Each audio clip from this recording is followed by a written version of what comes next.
What's up, everybody? Welcome back to the show, and I am here to teach you today that there are certain rules to surviving a horror sequel. Horror. Because we're talking about Scream 2, Scream Again. Mm-hmm. I'm Dusty Lane. I'm Jason Mitchell. And we are the Cinebytes.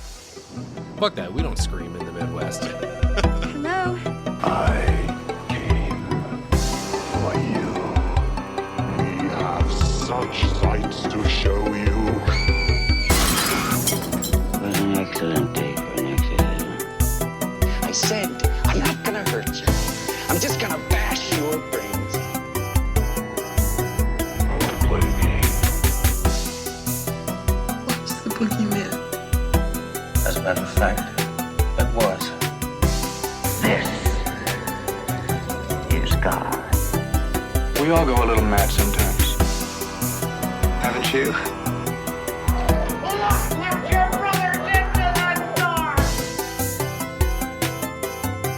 But sometimes that is better.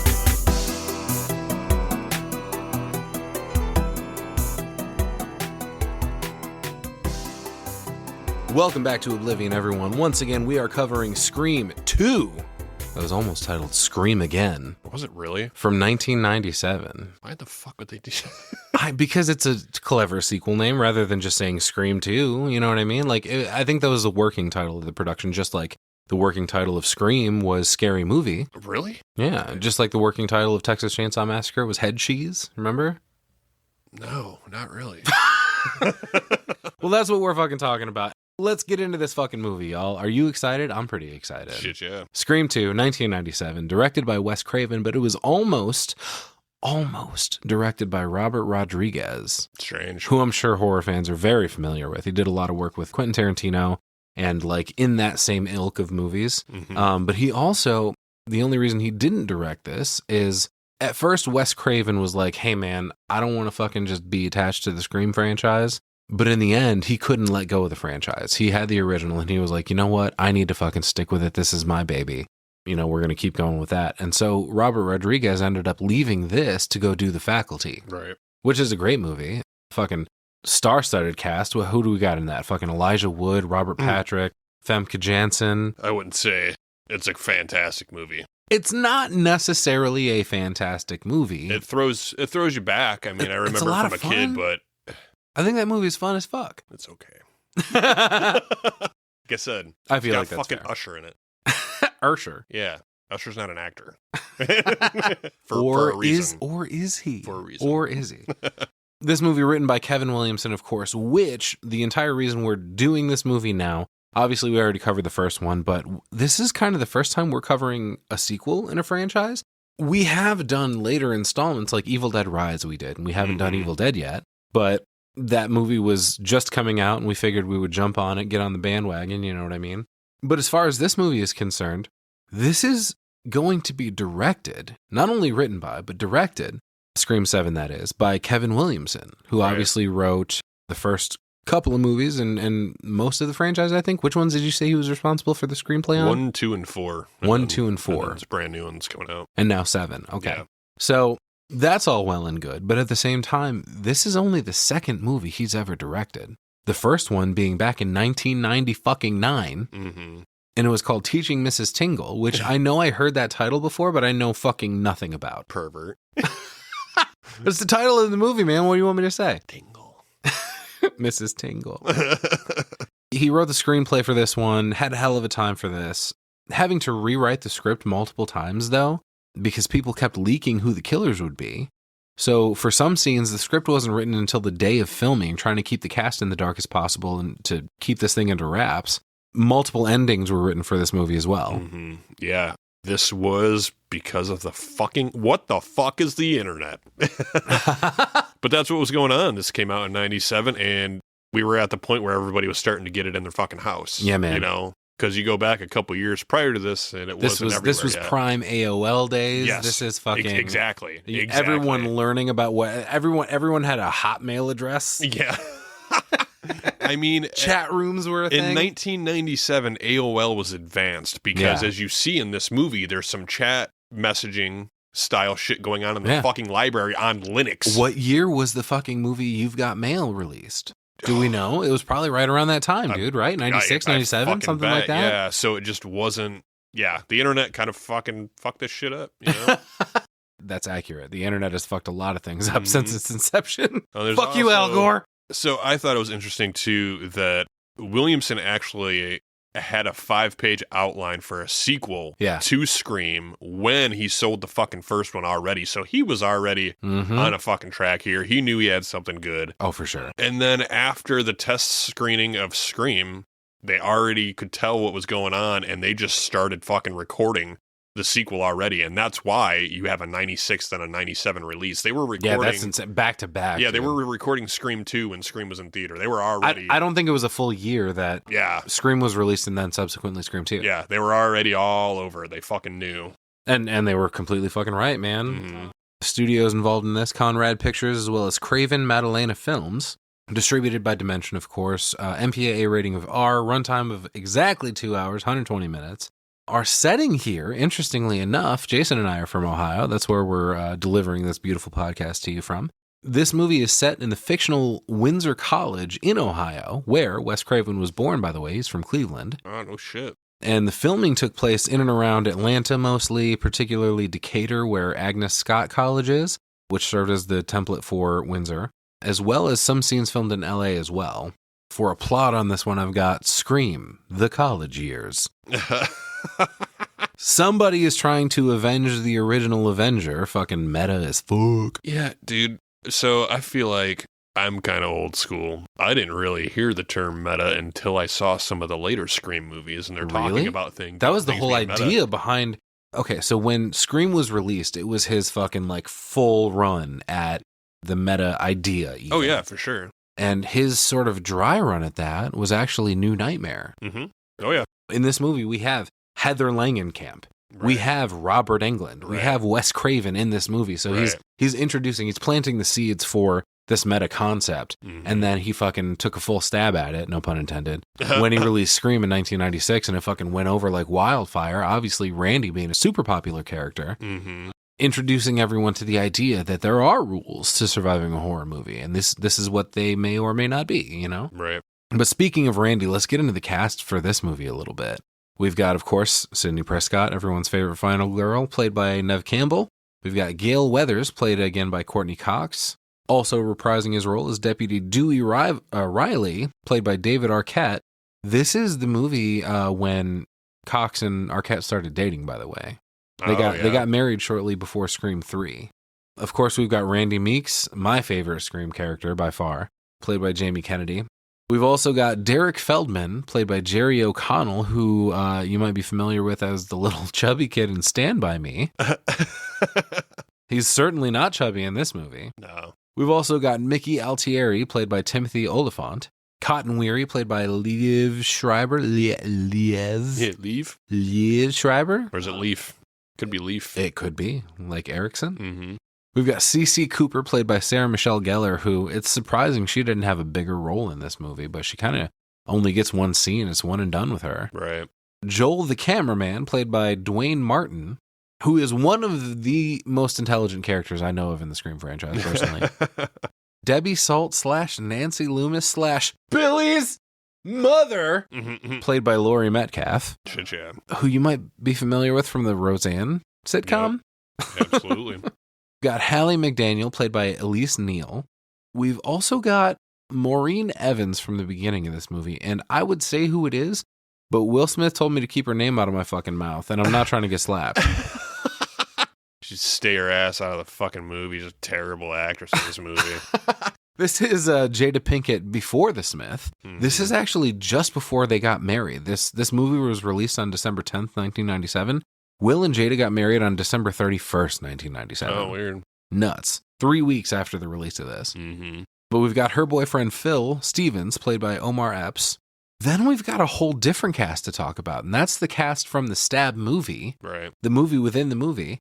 Stab movie Casey is Heather Graham. Right. Stab movie Sidney is Tori Spelling, which Sid warned us would be her. Right. Stab movie Billy, played by Luke Wilson. And another one I wanted to mention, the drama teacher Gus Gold, played by David Warner. Fucking great to see him popping into something like this. Pretty crazy. A couple of smaller parts played by Portia de Rossi and Rebecca Gayheart from Urban Legend. Yeah, the twins. Sister Murphy and Sister Lois, respectively. We also get an early appearance from Joshua Jackson as film class guy number 1. And a couple of cameos. Matthew Lillard is actually in this movie, wandering in the background of the frat party. For real? Yeah, no, he's uncredited. He's got, I don't know if he's wearing a wig or not, but it seems as though he may So be. he doesn't look like Stu. He doesn't look like Stu. Okay, I was going to say, get the fuck out No. of here. Yeah. Also, Selma Blair is the voice on the other end of the line during Cece's phone call with her friend. Both of which are uncredited, of course.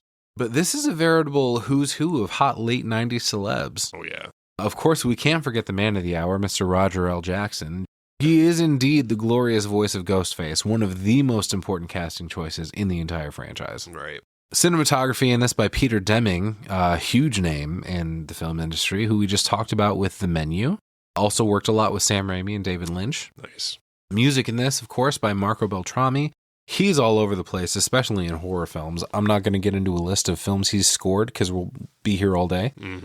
But he is returning for Scream 7. Nice. Special effects in this, handled by fucking K&B, baby. Howard Berger, Greg Nicotero, and Robert Kurtzman, who we just talked about in Misery. Nice. Taglines for this movie: someone's taken their love of sequels one step too far. Because once is never enough.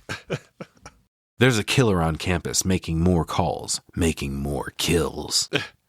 And finally, new decade, new rules. Once again, the movies were less than a year apart. Yeah, it's not a new decade at all. I remember Y2K. Yeah, what the fuck are you talking You about? don't. Scream 1997. You weren't old enough. Right. Are we ready to dig in, you? Oh, yeah. All right, dude, let's do it. We start with a little fucking D'Angelo, bro. Hell yeah. She's Always in My Hair starts playing, and we get our opening shot of the Rialto Theater. How do you even fucking identify that? It's fucking D'Angelo, bro. A little D'Angelo. Emphasis on the D, is that what you're saying? It mentioned the Rialto Theater, so my brain immediately went to Arizona, but not the case. We're showing a sneak preview of the movie Stab, which of course is the fictionalization of the real life shit that went down in Woodsboro, California, with Sidney and the crew, of course. I love the huge robe-sleeved hand holding a knife and that they have like jutting out of the front of the theater here. Yeah, the Ghostface decor is fucking sweet. It's fucking sick, dude. They really went all out for this event. The whole thought of the idea of a movie based on the first movie within the movie of, the sequel, it's just fucking ridiculous, man. It's I love so it. ridiculous. I love it. They have the inside of the theater decked out too for the screening. Nothing but ghost faces as far as the eye can see. There are people lined up around the fucking block for this, but as we join our opening sacrificial couple, Phil and Maureen, she seems to be the only one not excited to be here. She says she hates scary movies, first of all. Right. He's like, oh, don't worry, I'll protect you, baby. Besides, the tickets were free. She mentions she'd rather see the Sandra Bullock movie down the street, but he's like, is she naked? No? Okay, hard pass. Agreed. She's like, all right, but listen, you're going to sit through a movie called Stab? Well, fuck yeah, it sounds awesome. I kind of wish Stab actually existed, like that franchise. Guaranteed Heather Graham is naked in it. I mean, I thought that watching and then realized immediately that the replacement Billy just isn't for me. No, dude, Luke Wilson's never tripped my trigger, dude. He's good in Idiocracy because it's a stupid movie. And he's a stupid actor. It's just, no, he can't be Billy. I guess there have been fan films made of Stab, but how cool would it be if we actually went full meta and they made a big budget studio production of Stab? Wouldn't that be fun? It seems fun, but then the thought almost irks me too. They won't let Halloween go. They just keep fucking remaking it. Well, let's go ahead and start. Let's just completely rip off the movie and give it a new title. That will start a chain reaction. That's how Friday the 13th got started. So anyway, Phil's like, fuck yeah, dude, it's good for you to be scared. It gets the adrenaline pumping. And this is where Maureen gets all racist for a second. She's like, it's a dumbass white movie about some dumbass white girls getting a white dumbasses cut the fuck up, okay? Truth. Yeah, I mean, yeah, but damn. She mentions here, though, that the horror genre is historical for excluding the African-American element. Okay, fair. That's why there's a trope of the black guy dying first. Mm-hmm. Which this movie proves right, ultimately, but at the same time proves wrong because of something that happens later. Right. He leans in, he's like, since when did you get your PhD in black cinema, Sister Soldier? And she says she knows her shit because she reads Entertainment Weekly. Oh, okay. Oh, wow. He mentions he reads Blackbeat too, and he calls her homie, which I chuckled a little at. Mhm. They go inside and immediately get handed 2 full fucking Ghostface costumes. Where is Right. this theater? I need to go. That's crazy, man. Nobody hands me that shit when I walk into fucking Sky Cinema down the road, all right? With all the death in this town, they're just handing out these fucking full-blown masks and gowns. Dude, Like, get out. get the fuck out. Yeah, I've never seen this shit. I deserve this, all right? This is bullshit. But Maureen is less than impressed. She's like, oh, of course, it's white. I beg to differ, actually. The mask is white, but the costume is mostly black, okay? So relax a little. Get out of here. They take them and they move into the theater past all these motherfuckers wearing costumes and chasing each other around with fake knives while Red Right Hand bumps on the theater sound system. This is more like a concert than a movie theater. A you know? little bit, yeah. Nobody's sitting down. It's wild in here.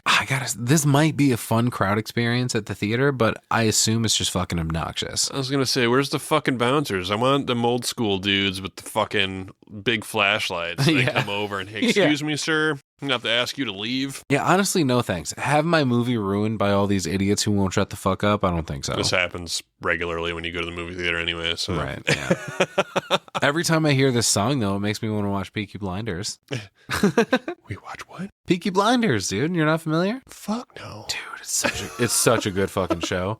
But Phil and Maureen walk to find their seats, walking under like flying ghost faces in the theater. Mm-hmm. Ushers are pulling like these things through the theater on strings. It's crazy as fucking here. Right. But on the screen, we get the info that the movie is based on the book The Woodsboro Murders by Gail Weathers. Fucking Gale.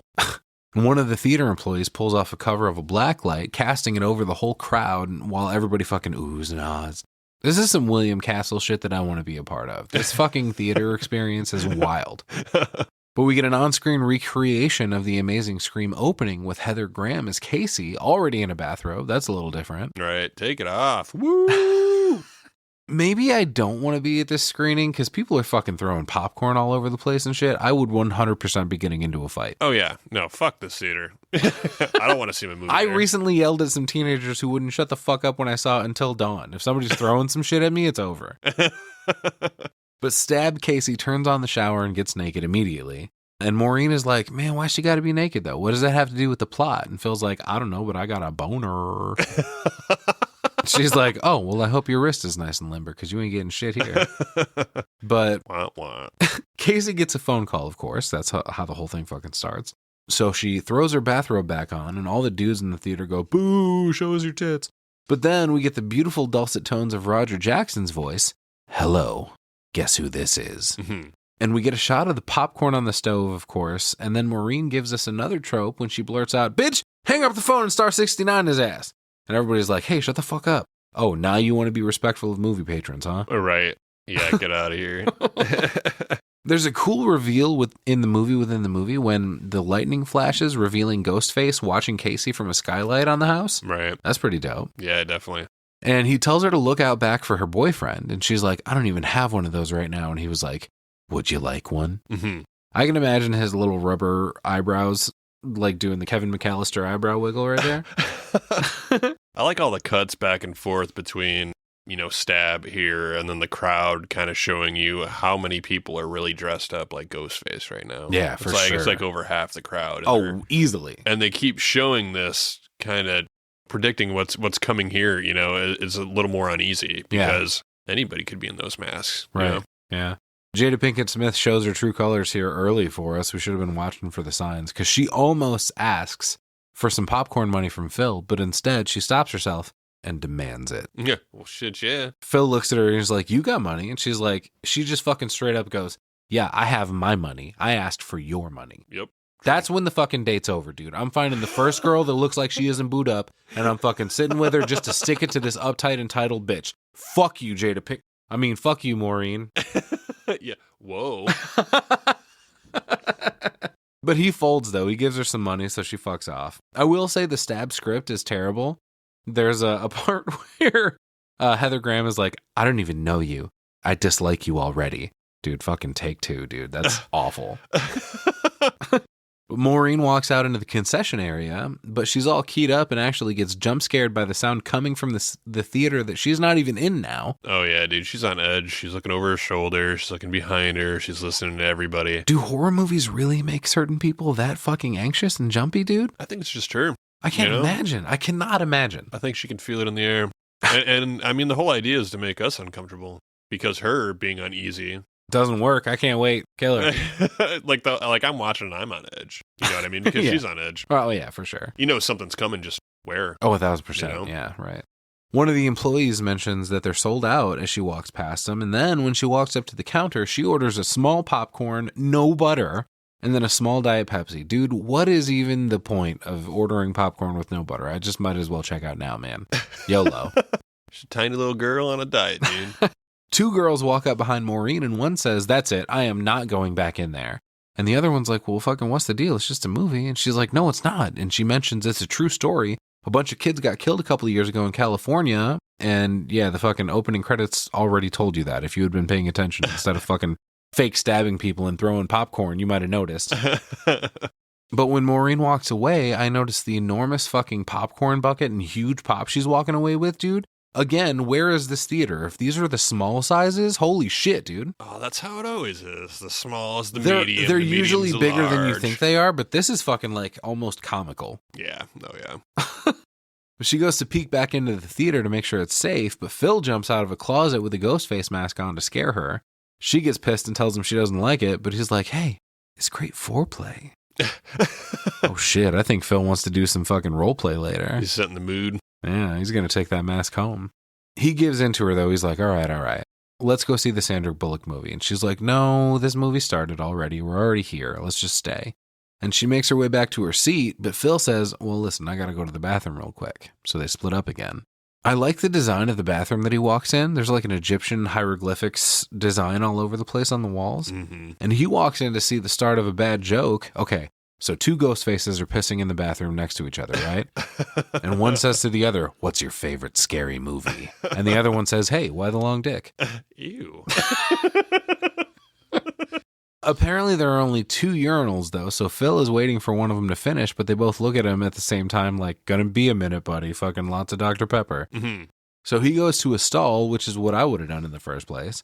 And suddenly he hears fucking apparently David Draymond in the stall next to himself fucking talking, "Oh, I'm sorry, mommy. I won't do it again. I'll be good." Yeah, for my entire life, I thought I heard, or he heard, like a chick moaning. I thought it was really quiet moans. I didn't know until I watched it last night with my 4K. Right. And seeing the fucking subtitles for the first time that, like, what the fuck?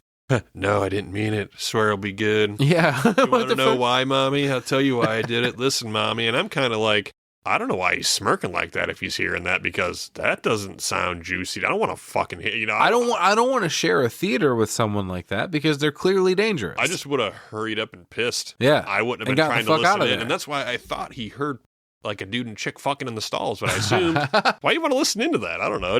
That just totally kind of ruined the scene. I'm like, well, he's not the guy. Yeah, it doesn't make sense. Right. Well, that's why I said it sounds like David Draymond, and fucking Phil sounds like he's down with the sickness because he fucking kind of chuckles and then leans in to get a better listen. And unfortunately, the ghost face in the stall next to him is fucking supernatural because somehow he knows Phil is leaning in and knows exactly where to stab into this fucking wall to get right into his head. He stabs right through the stall wall into his fucking ear, dropping Phil to the ground immediately, killing him. Yeah, sick, dude. I thought it was at the temple. It's the side of the fucking head, whatever it is. Yeah, wherever it is, it's definitely fucking murder-worthy. But back in the theater, Maureen is still yelling at the screen, "Cool, thanks." Fucking, she's like, "No, bitch, do not go in that house," doing all that shit. That's when somebody comes back and sits next to Maureen wearing a ghost face mask and Phil's brown leather jacket. Yeah, I mean, it appears that Phil just came back and he's wearing a mask. Exactly. So whoever just fucking killed him picked up his jacket and shit. So you could kind of tell right away because she's like, "Cut the shit, Phil." And you're like, "That ain't fucking Phil. Phil's trying to get some pussy tonight." Right. Phil wouldn't be coming back with that mask on. Right. So. Yeah, she's like, "Would you stop already with that fucking mask? You came back just in time, by the way. Looks like she's about to get it. Bitch, you about to get it." Yeah, dude, how fucking meta is this? Yeah. You know, she's talking to fucking Phil. If I was her, I'd be out of there. Mm-hmm. She asks if he wants some more popcorn, but he shakes his head. And another jump scare on the screen as Stabface fucking catches up to Casey, and they recreate the kill perfectly from the original as he turns her and like carefully looks to stab into the right spot on her chest. At her titty. Right. And Maureen freaks out and buries her face into, quote, Phil's shoulder. That's when she feels something funny and looks up to see that her hands are now covered in blood from Phil's jacket. Uh-oh.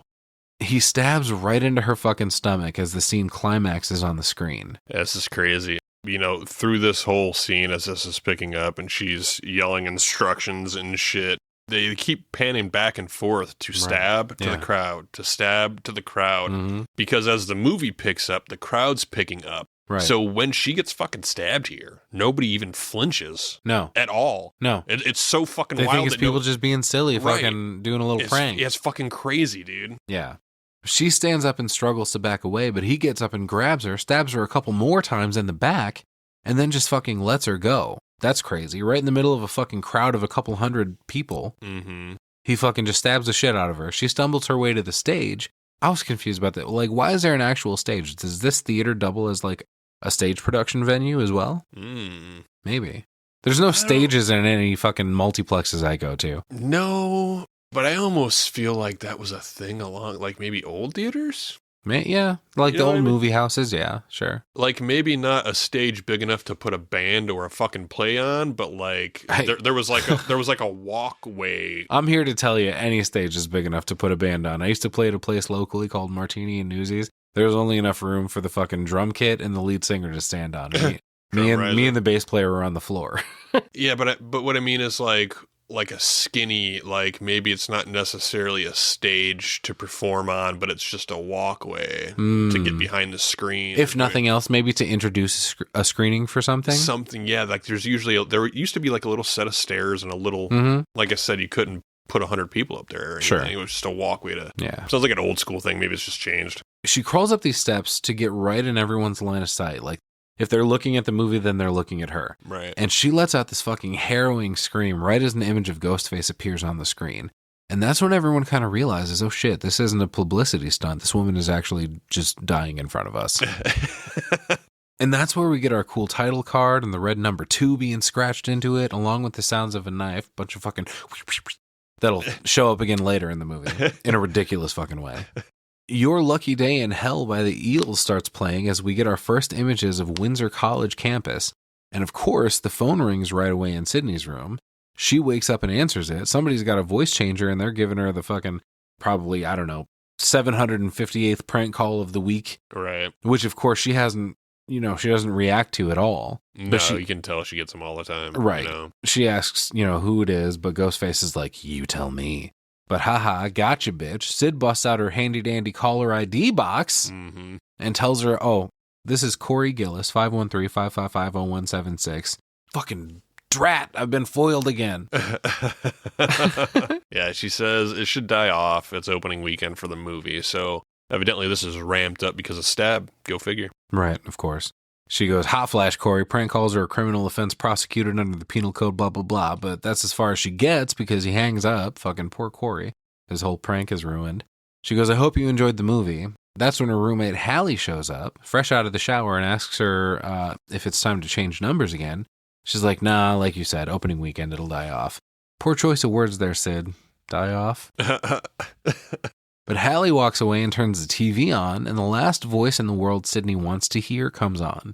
It's Cotton Weary, the guy that was accused of raping and murdering her mom, if you recall from the first film. Okay. See, I didn't remember the rape part because I was confused right away. I was kind of like, bro, he didn't kill your mom, so fucking lighten up. He did not. So That's correct, right. There was more. So I think some of that was Cotton says no, he didn't, but Maureen was saying I didn't want to sleep with him, but they were together. Well, I mean, she didn't say anything because she was dead. That's true. But there's something like there was deniability from her side, right? If it was called rape, right? Exactly. So that's okay. Yeah, that makes more sense. But he's doing a talk show interview on a show called Current Edition, trying to defend his innocence here.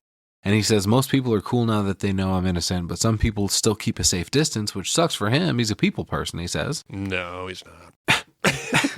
And the host of the talk show says, you were fully exonerated, though. And I like Cotton's response here. And he was like, yeah, well, that and a nickel will get you a cup of coffee, but even that's not true anymore. I fucking get it, dude. The host says, well, with the book and the movie, hopefully the record has been set straight now. And Cotton mentions that Gail's been great through all this whole process. And that's when Hallie smacks Sid to break her attention and tells her she's going to be late for class and not to forget about the fucking Delta Lambda Zeta's martini mixer tonight. Holy shit, that sounds like a good time. She doesn't seem excited at all, you know?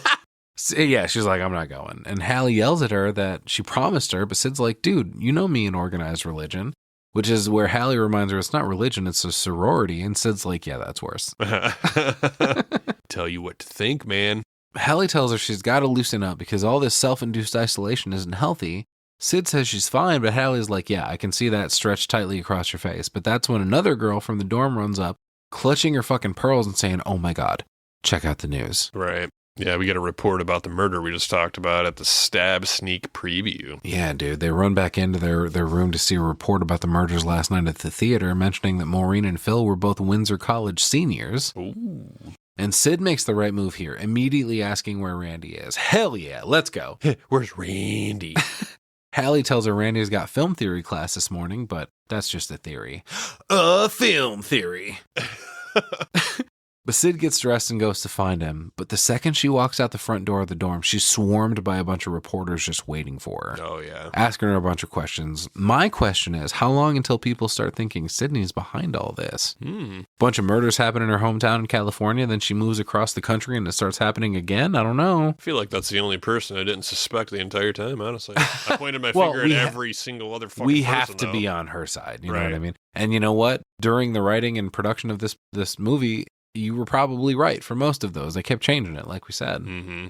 But in Randy's film class, the teacher says the events at the theater could be a direct result of the movie itself. And here comes Sarah Michelle Gellar fucking sashaying onto this scene, swinging her hair around, saying, that is so moral majority. You can't blame real-life violence on entertainment. And I'm definitely on her side with that. I disagree. Yeah, you think so? For sure, man. Like Billy said in the first one. Or was it Billy? It was Stu? Somebody. I don't know. There's a lot of fucking people stabbing people here. A lot of people were saying a lot of things. Yeah, I mean, it can go both ways, but yeah, I would say that there's some people that don't have individual thoughts that could base some lunatic fucking murder spree off of all these ideas we have at our fingertips. I suppose that's entirely possible. I'm only thinking from the perspective of like a person that has, you know, a relatively, you know, northward pointing moral compass should be able to watch a movie. Like, neither of us are going to watch a fucking movie. We watch almost exclusively horror movies. We're not going to go out and kill people. Dude, that was the best face I've ever received on the other side of this desk. Holy shit. But I mean, of course not, Dusty. Why would we ever want to do anything like that? No. I mean, I have a couple people on the list. But, no, around this time in pop culture, we had the whole Tipper Gore versus Marilyn Manson and Eminem thing happening, right? Or was that a little later? I think that was happening right around 97, right? The fuck's Tipper Gore? The censorship shit, man. Fucking Al Gore's... Al Gore's wife, yeah. Her name's Tipper? Yes. Correct. Oh, Tipper, you're so hot. Never happened. That's ridiculous. Anyway, back to this fucking film class. Joshua Jackson's like, no, man, the guy wearing the ghost face mask is obviously directly related. And Mickey's like, yeah, man, it's a classic case of life imitating art, imitating life. And some random chick says, no way, dude, I had biology with that girl, meaning Maureen. This is reality. And finally, we get the franchise's hero, fucking Randy Meeks, popping in, looking a little more polished than the last film. I guess college will do that to you. He says, let me tell you about reality, Mickey. I lived through this. Life is life. It doesn't imitate anything. And Mickey argues that the killer obviously patterned himself after the two serial killers who have been immortalized on film. That's when the teacher pops in asking if they think someone's trying to make a real-life sequel. And Randy is like, man, who would want to do that? Sequels suck. I can't agree with that, Randy, man. But he says, by definition alone, they're inferior films. And Mickey's like, whoa, hold up now, hold the phone. Many sequels have surpassed their originals. Cece is like, all right, well, put your money where your mouth is, motherfucker, name one. See, this whole conversation is super interesting, for sure. Mm-hmm. But the overall thing is that Randy is right. They only name like fucking 5 movies that are better than the original. So the overall arch is Randy is right. But sure, that's fair. You know what? They name aliens. Mm-hmm. Yeah. Which Cece almost vomits at, dude. Because she mentions it's a much different movie from the original. Like, yeah, it definitely is. definitely. No worse or better, in my opinion. They're just way different movies. And it goes right into that with the next thing. They say T2. Absolutely. Terminator and Terminator 2 are way different also. So that is another reason why. I side on the T2 camp side, I think. I like 1 better, but T2 is fantastic. But they might as like T2 don't feel like a horror movie. T1 feels like a horror movie. Oh, for sure. So like, 1,000%. T2 is definitely an action movie where right. the previous villain becomes the hero and we have the whole thing going on. So just like that is enough to weigh in that, like you said, they're almost, you shouldn't even really compare them, you know? Yeah. I like this little exchange here though, because Joshua Jackson's like, commenting on the Alien versus Aliens thing. And he's like, Aliens is a classic. And then he drops the line, get away from her, you bitch. Which Randy now, because of the take they went with, incorrectly corrects Joshua Jackson here. This is interesting. Josh Jackson actually fucked up his line right here, accidentally saying the correct line from Aliens, but it was Jamie Kennedy's job to correct his failure here. So he said the opposite line, stay away from her, you bitch. And that's unfortunately the take that they kept because Randy is wrong here. So they're flipped? It is get away from her, you bitch, in Aliens. Damn. But because Joshua Jackson fucked up his line, Randy had to say the opposite of whatever he said. Right. So he had to say the wrong line, and that's the one they kept. So. Interesting. But Mickey tries another superior sequel. He says T2, which again, I agree with. But Cece tells him he's just got a hard-on for James Cameron. I mean, hey, who doesn't, dude? And Josh Jackson tries one more time, and he says, oh, okay. House 2, the second story, which makes Mickey actually throw a ball of paper at him. And Randy says the horror genre has been destroyed by sequels, which I can see, but I also appreciate a good franchise, hence why we're here talking about Scream 2 in preparation for Scream 7 in the first place. But there's something about the mythology and world building that occurs the longer a franchise goes on that just makes it fun to live in that world. And that's what we're doing, you know? Mm-hmm. Half the reason we even have a podcast to begin with, so let's not shit on it too hard, all right? Mickey says, I got it, by the way. The Godfather, Part 2, which everyone actually agrees with. Randy does a little Marlon Brando impression here. He's like, oh, very good. That's an Oscar-winning exception. That's when Sidney shows up at the door, flagging Randy down. Right on cue, class ends. And before he can walk over to Sidney, though, a random girl says, all right, Mr. Originality, how would you make it different? And he says, I'd let the geek get the girl. As he fucking sprays some fucking Banaka, fully aware that he's about to walk up to his crush that he followed to the same college to be near her, but also fully aware that she already got a man. So strange. Interesting. Outside, Sid tells Randy about the murders and mentions 300 people just stood by and did nothing at the theater, thinking it was a publicity stunt. Right. And then, for no reason whatsoever, Randy starts talking in an English accent and will not stop. This was not scripted. But after a few takes, Jamie Kennedy just started doing it, and Wes Craven was like, all right, well, fucking whatever, I guess. We'll just keep it. It's just him being in character, being weird Randy, you know? Weird-ass Randy, yeah. He's like, yeah, it would have been a good one, too. And Sid tells him it's starting again. He's like, it's not. A lot of shit happens at the movies. People get robbed, shot, maimed, murdered. Multiplexes are very dangerous places to be these days. What are you fucking doing, Jamie? Take 2. Nah, dude, he's good. He's having fun.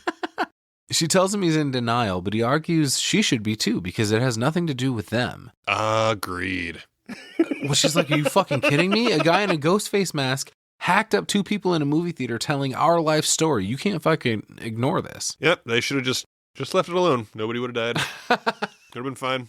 Brush it under the rug. No, they never. No, ignoring it does nothing in this. They're literally... The killers in this movie are literally targeting that specific group of friends. Get the fuck out of here. Yeah, we're good, man. It's fine. Well, that's when hunky Jerry O'Connell, as Derek, strolls up telling Sid that he's been looking for her everywhere and gives her a kiss right in front of Randy. Apparently, Sid wasn't in class today, so he got worried, and she said she just couldn't take all the that's her look, so she just stayed home. They walk away, but Randy is hot on their heels, and he tells Sid that he might have a remedy to get back to her quasi-happy existence, and Randy's like, ooh, tell me too. Well, never mind, because Derek's solution is just leaning in to kiss her, and Randy just stands there like, God damn it. Haha. Sid's into it, though. She's like, oh yeah, that was pretty good. And they walk away, leaving Randy all by his lonesome. He's like, fucking get a room. We pan across the quad, seeing a bunch of news vans and police cruisers all over the place. That's when Gail strolls into the movie on the phone talking to somebody about how someone is threatening to pull Stab out of theaters. She's like, well, they'd be fucking stupid too. All that free press, they're going to have a huge fucking weekend. Yeah, Gail's being Gail here. You know? Yeah. Can you imagine those numbers? Yeah, she don't give a fuck about anybody dying at this point. Yeah, right. You know, like I said, she's typical Gail right here. It's all about the fucking money. Right away, I'm like, she needs to calm the fuck down because Sidney's about to fucking clock her ass. Hell yeah. Just from the way that she's fucking talking on the phone. Via precedent. Yep, here we fucking go. She walks up to her news station's van, and her new camera guy, Joel, remember Kenny died in the original, walks up to introduce himself, and she asks if he's got experience, and he's like, yeah, totally. I shot the local bingo finals. Oh, wow, look at you go. Yeah, bingo. That's a bingo. Ooh, that's a bingo. And he says he almost got an award for it, apparently. Almost. And she gives him the rundown here. She's like, listen, I point, you shoot. You stay focused and fast on your feet, we'll get along just fine. Unlike that fat fucker Kenny from the last movie. Rude. She's like, you got to watch close. But we also get a quick glimpse of a suspicious-looking reporter in the background giving Gail a stank eye. That's Debbie Salt. Yeah, dude, she like hawks over. At first, I was kind of like, oh, and then she comes into the scene. All right. She actually chases Gail down to get a word. And she's, tells her she's a big fan, loved the book. She says she's a writer herself, but she just writes for the local paper, the Post-Telegraph, it's called. Mm-hmm. And she introduces herself and mentions she took a seminar last year in Chicago. She's like, oh, I was the one in the front row asking all the questions. And Gail's like, oh, fuck, I thought you looked familiar. I think she pretends to remember. I don't think Gail's remembering fucking anybody. Probably not. She doesn't remember the name of the person she worked most close with for years, apparently, Kenny. Right. She doesn't mention his fucking name once in this movie. I'm the one that threw that line in a minute ago. She doesn't fucking know. But Debbie's like, you must be getting a lot of flack on this movie with all the violence and cinema issues. What's your position going to be? And she just says no comment. But Debbie begs her for a quote, so she gives her one. She's like, okay, begin quote. Your flattering remarks are both desperate and obvious, end quote, and walks away. Yeah, I might regret that one later. Fucking Debbie giving her the stankiest stank eye that ever stanked right here. Stank. More people try asking questions until Police Chief Lewis Hartley. Interesting that we've gotten 2 Chief Hartleys in 2 movies in a row. Strange. But Gail asks him if he thinks the killer will strike again. He's, can you tell us of any precautions you're taking? Do you have any suspects? Funny that she's got to keep physically turning Joel's camera back to her with every question. Yeah. He's a very, very inexperienced cameraman. You suck, Joel. Apparently, the chief thinks this is just an an isolated incident.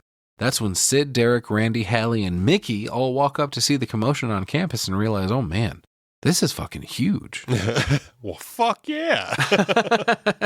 I mean, not only is it murder, but it's mimicking the murders that already occurred, Right. Oh, yeah. Getting deeper into the meta shit. But Randy points out to Sid that Gail is there, and it looks like she had fucking calf implants, he mentions. She's like, be kind, she saved our lives. And Randy gets a little closer for a better look at them calves.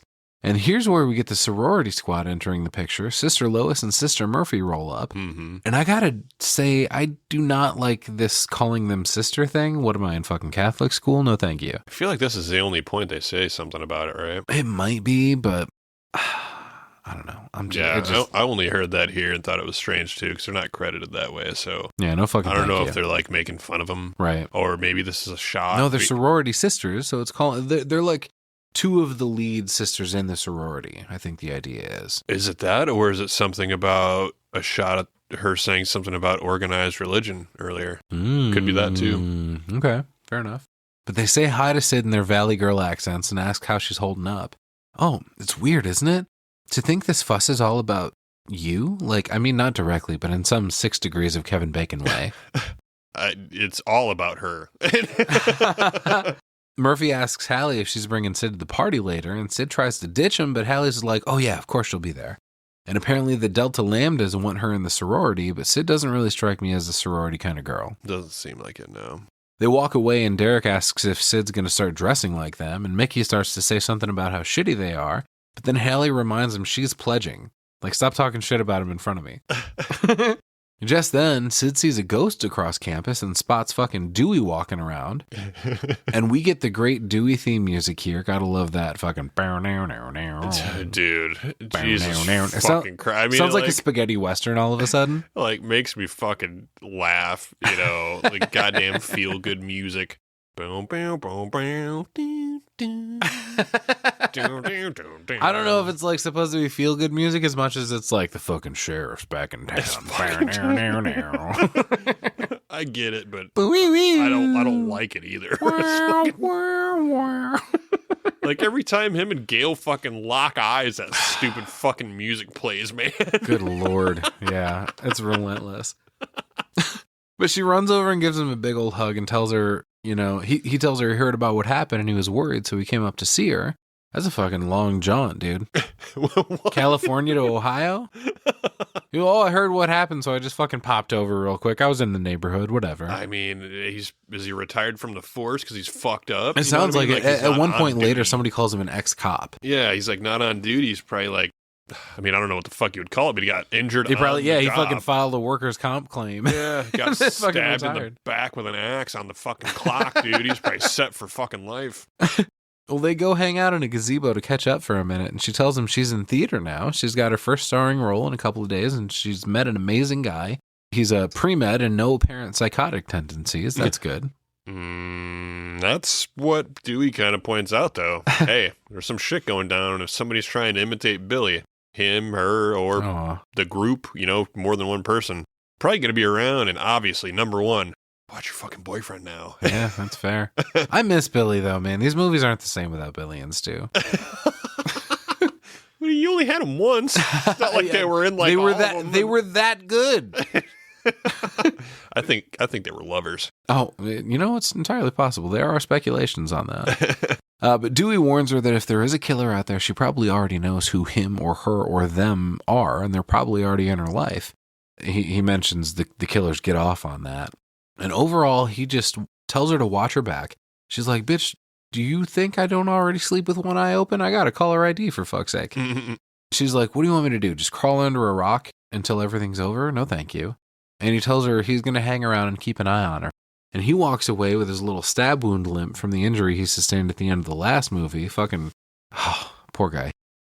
Sid joins back up with her friends, and I don't know if I mentioned it earlier, but Mickey's been walking around with a camera filming everything. Really? Yeah. I didn't fucking notice that. Yeah, he's apparently making a documentary we get information on later. But Randy asks how Dewey's doing. He's like, nothing like a funeral to bring a family together. And he walks away to go say hi, and Mickey starts launching into the dirty details of the theater stabbing when Derek tells him, hey, shut the fuck up, dude. Read the quad.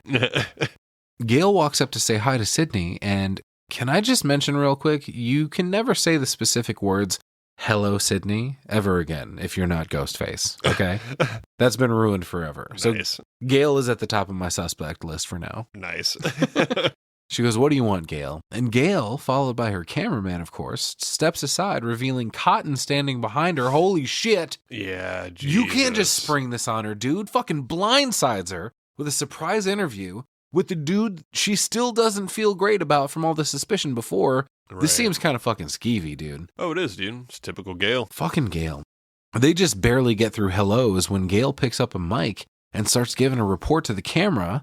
Fucking Sidney didn't agree to this, dude. Right. She's just like, here we are at Windsor College where Sidney Prescott has just been reunited with Cotton Weary for the first time since she wrongly accused him of murdering her mother. Yeah, fucking just. Yeah. Fucking damn, dude. How heavy, you know? Sydney calls her a bitch. Immediately, yeah. She's like, what the fuck are you doing? And Gail's like, what? We just want to know how you're doing. Jeez. Hey, it's not a big deal. Cotton's like, hey, man, I'm willing to forgive and forget. I just want to get back on with my life.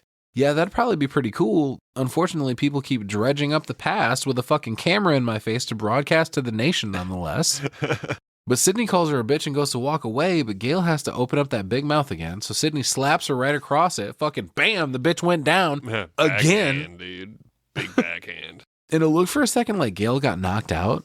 Cotton is like holding her immobile body, but it turns out she was just taking a breath to collect herself. Sidney runs off and Cotton's like, hey, wait a minute, where's she going? I thought we had an official interview. And Joel's like, oh shit, Gail, that's cold. You didn't actually set this up, you just fucking sprung it on her. Yeah, fuck no. And it turns out Gail, obviously prepped all this without Sidney's approval, which is fucked up. But she says to Joel, look, bitch, spare me your moral compass bullshit. This is journalism. Cotton's like, yo, dude, you promised me 10 minutes of national coverage. I did my part. And Gail's like, yeah, bitch, you'll get your coverage when I get my interview, and walks away. Right. Dude. And this is fucking suspect. This is setting up for Cotton to look like he's pissed off, man. You know? I mean, Gail's a bitch, but Courtney Cox is fucking hot in this, though.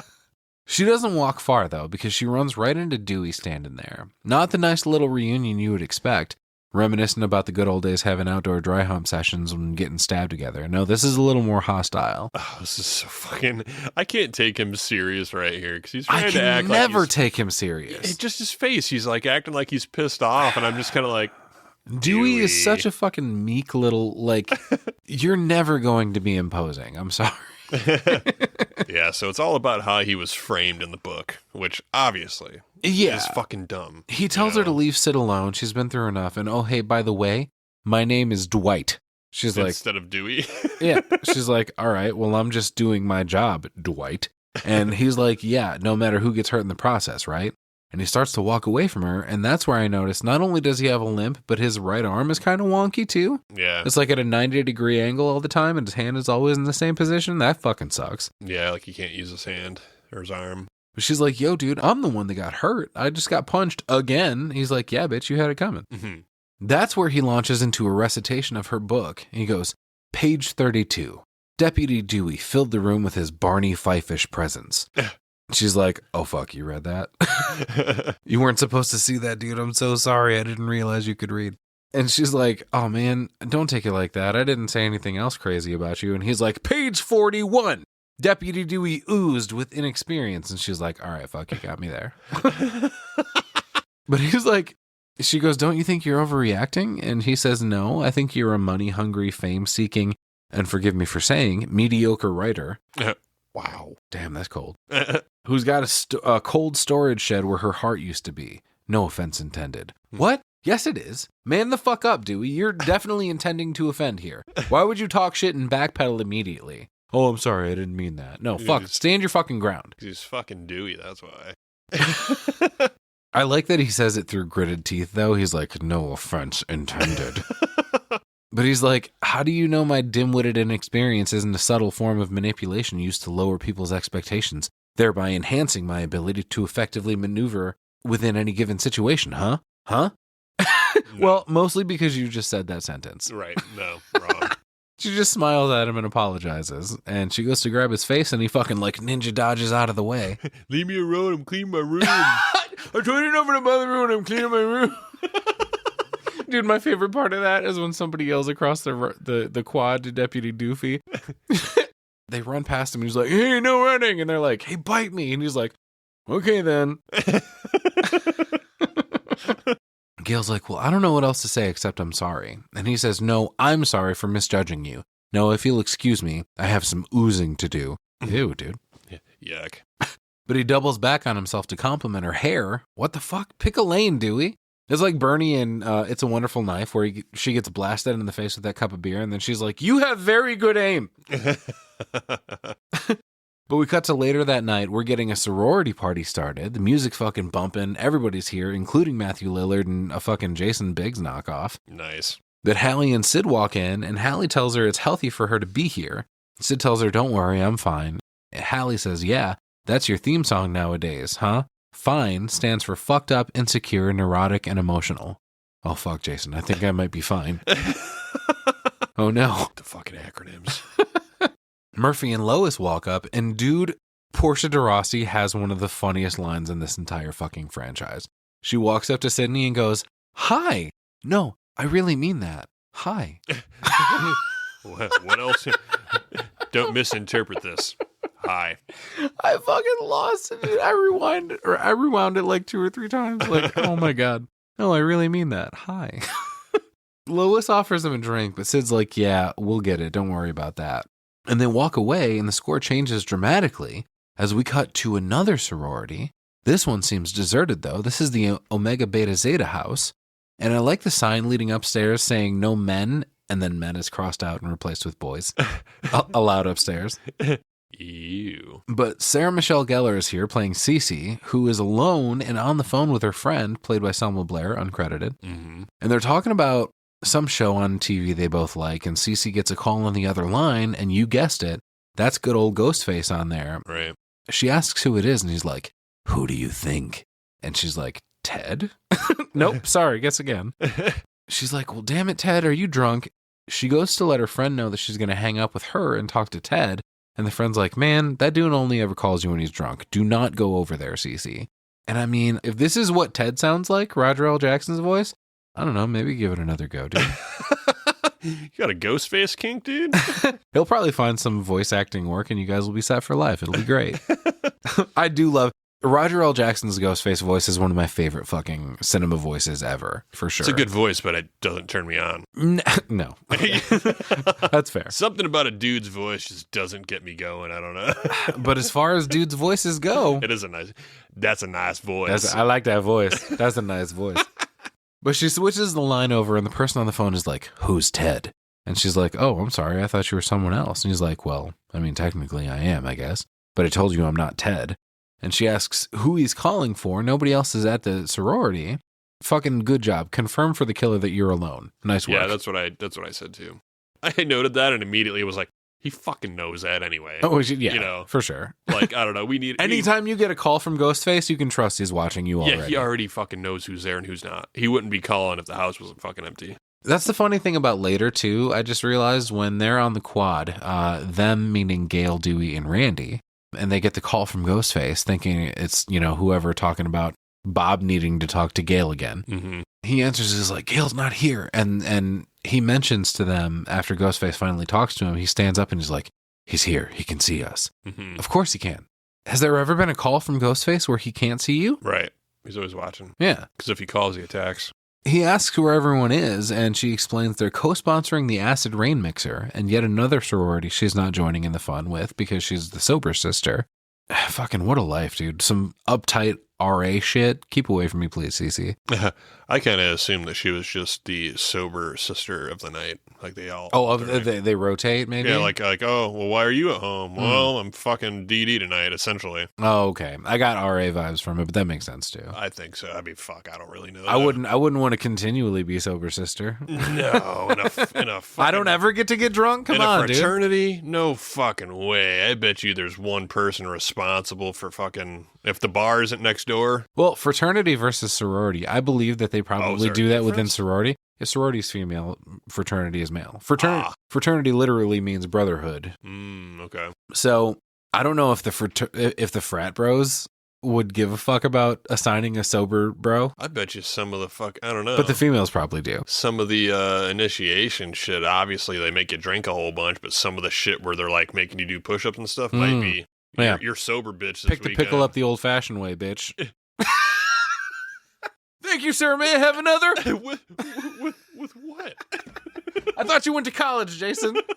Not with my ass. With them fucking butt cheeks. Yup, you got it. Cece tells Ghostface their motto apparently is drink with your brain. That's why she's sober, sister. But with your ass? Drink with your ass. Apparently that absorbs it more quickly into the bloodstream. So anyway, that's where the tone switches a little bit. He asks, what if I told you I was calling for you? And she almost hangs up on him, but she's more intrigued than she should be. She goes, why do you always answer a question with a question? He's like, I'm inquisitive. She's like, yeah, well, I'm impatient. Do you want to leave a message for someone? And he goes, do you want to die tonight, Cece? What the fuck, dude? That escalated quickly. Yeah, it's fucking typical though, really. You know what I mean? I don't know if that's typical. Do you want to die tonight? Are you kidding me? That's fucking swinging for the fences. I'm gonna cut you like a fish. I mean, yeah. She hangs up on him and gets up to take a look around. Her friend calls back to ask if it was indeed Ted on the other line, and she's like, no, just some creep asshole trying to scare me. And her friend says that stab movie is really bringing out the crazies, huh? So Cece goes back to the front door, but that's when she hears a noise coming from upstairs. Oh no. And pretends like she's gonna fucking investigate. Yeah, you might as well come outside to investigate a strange noise or something. Yeah, like what? Like right away, I'm like, you're alone. You know you're alone. You hear a noise. Yeah. Somebody's saying they're gonna kill you, and you're like, you know what? I'm gonna go investigate that noise. There's a couple more noises to confirm she's not crazy, and there's definitely somebody in this fucking house, but her dickhead friend on the phone starts Friday the 13th-ing her, and she's like, kill, die. She's like, I can't believe you're alone in that house. And she's like, I don't think I am. That's when she decides to run outside, but the phone starts cutting out, getting too far away from the line, I guess. See, so here's my thing. I get this whole thing. She's on the cordless phone. It doesn't work. She's out of range. Sure, right? Mm-hmm. But some people that you know just got fucking murdered. Mm-hmm. So do you really need to call campus police and wait? Why don't you fucking go for a walk? There's people out walking. It's a college campus. We find out that the fucking party that Hallie and Sidney go to was across the fucking they street. can literally see it. That's what I'm saying. Yeah. Instead, I gotta get the campus police on the telephone. Yeah, you don't have to fucking be alone here. No. You're already outside. Just keep walking a little bit and be like, hey, man, can a couple of people come check the place out with me? A couple dudes from the party across the street. Fucking, hey, Derek, you're a nice guy and you're fucking ripped. Come fucking check this shit out with me. Shit. Exactly. She wanted to die. She had it coming. Yep. But her friend tells her to stay calm, call campus security. So Cece walks back to the doorway and calls him, but the same issue again with the phone. She's still out of range, apparently. And whoever answers is unable to hear her, so they hang up. Unfortunately, that also forces her to walk further back into the house, trying to get a better signal. Mm-hmm. She tries to tell him where she is and what's going on, but the phone still won't work after she calls him a second time, and then boom! Fake jump scare as a sorority sister named Donnie walks up behind her to ask if anyone's called for her. And Cece's like, what the fuck are you doing here? And she's like, bitch, I live here, duh. It turns out she's a little late. She's over here getting ready. Right. She had to grab something. This whole distraction here is kind of funny, though. Cece leaves the fucking front door wide open, you know? Wide the fuck open. Yep. And as she's talking to Donnie getting ready, they walk into the other room with the door wide open, and you fucking see Ghostface come in. Dude. And like, he might as well like looked at the camera and like... Yeah, he fucking gives him a little like... The way that he like high steps into the room, dude, is like... Have you ever seen that meme where it's like, give him the old razzle dazzle? And it's somebody jumping it's like doing a like Olympic style track and field. They're hurdling a hurdle. You know? And they fucking like the way that they're stepping and the face that they're making is very like old school, like golden age of Hollywood, fucking like Cab Calloway, like dance maneuver. Dude, it's so fucking funny.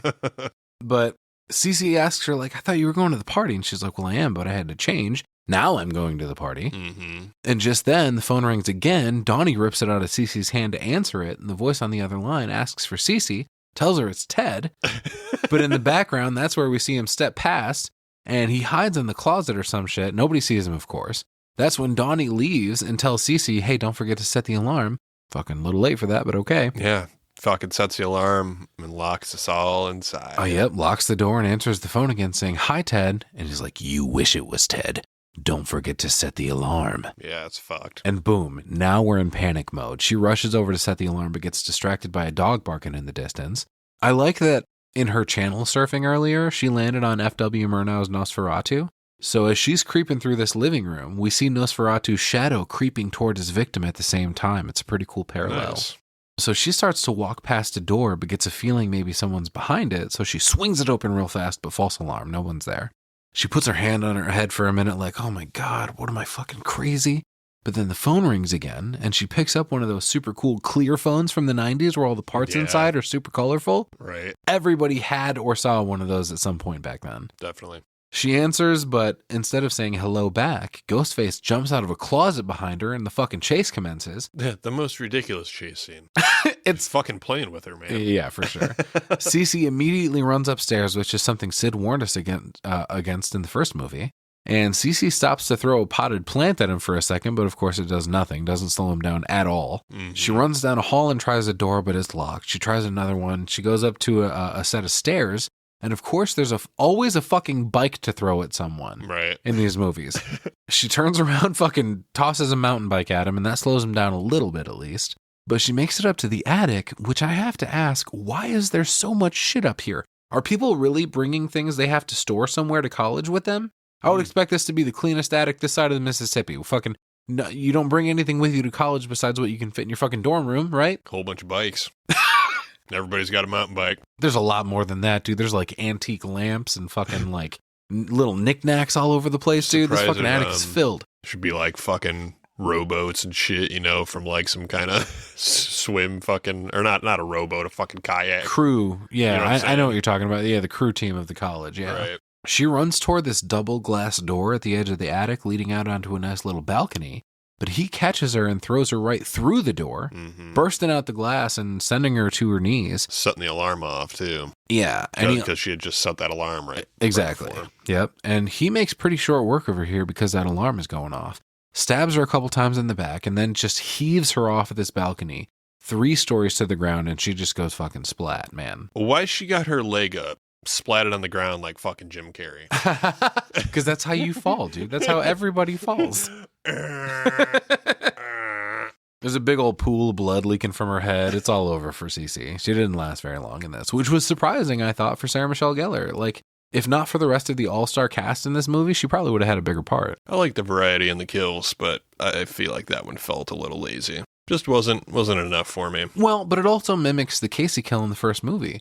Drew Barrymore was supposed to get the part of Sidney, but she turned it down, instead choosing Casey, thinking it was a more interesting part, and her being cast of that in that part made it more interesting because she was a huge name and they killed her off immediately. So, like, Right. What the fuck are the rules? What are we doing in this movie? Right.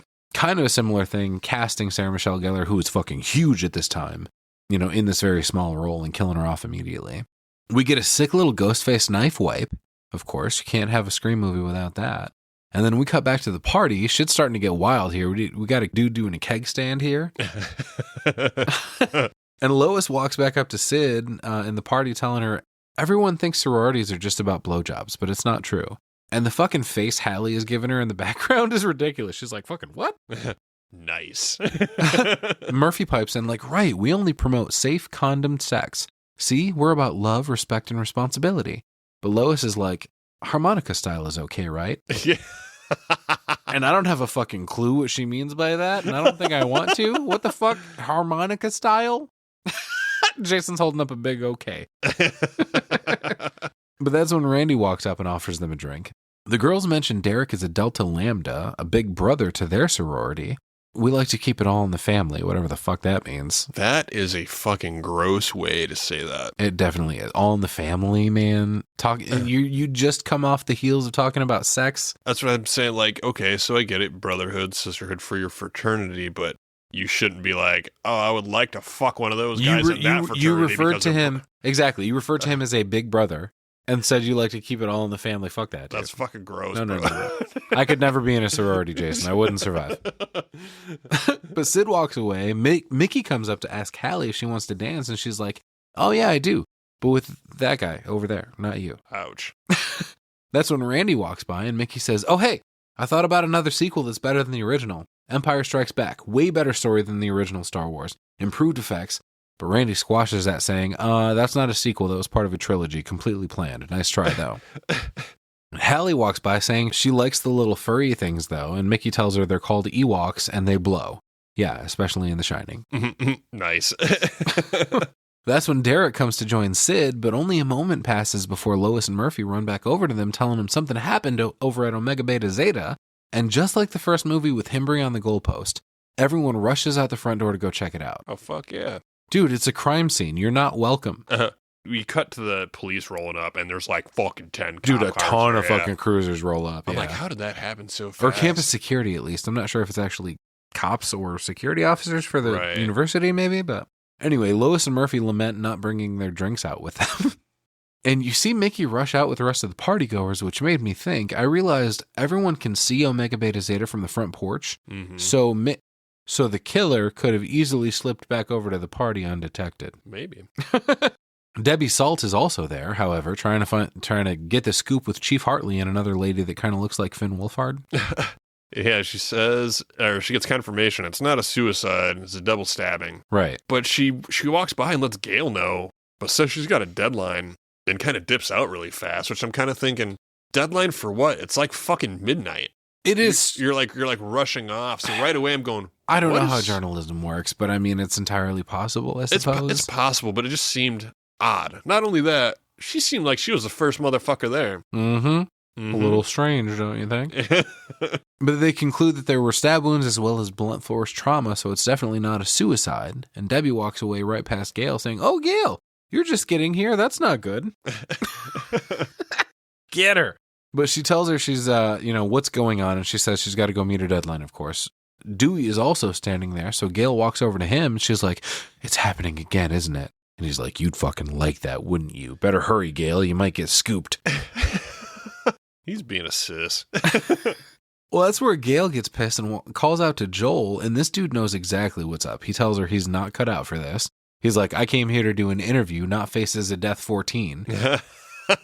But Gail's got his number, though. She tells him not to fuck with her, and he's like, yes, ma'am, and follows right along. Yeah, dude, she's seeming kind of strange. But then Dewey's acting a little strange here, too. Mm-hmm. He's super standoffish. Yeah, man, I don't know. We cut to Derek and Sidney here. He's kind of holding her, standing on the porch. Holding her because of what just fucking happened. Yeah. Somebody's got murdered across the street, you know. He's consoling her. Right.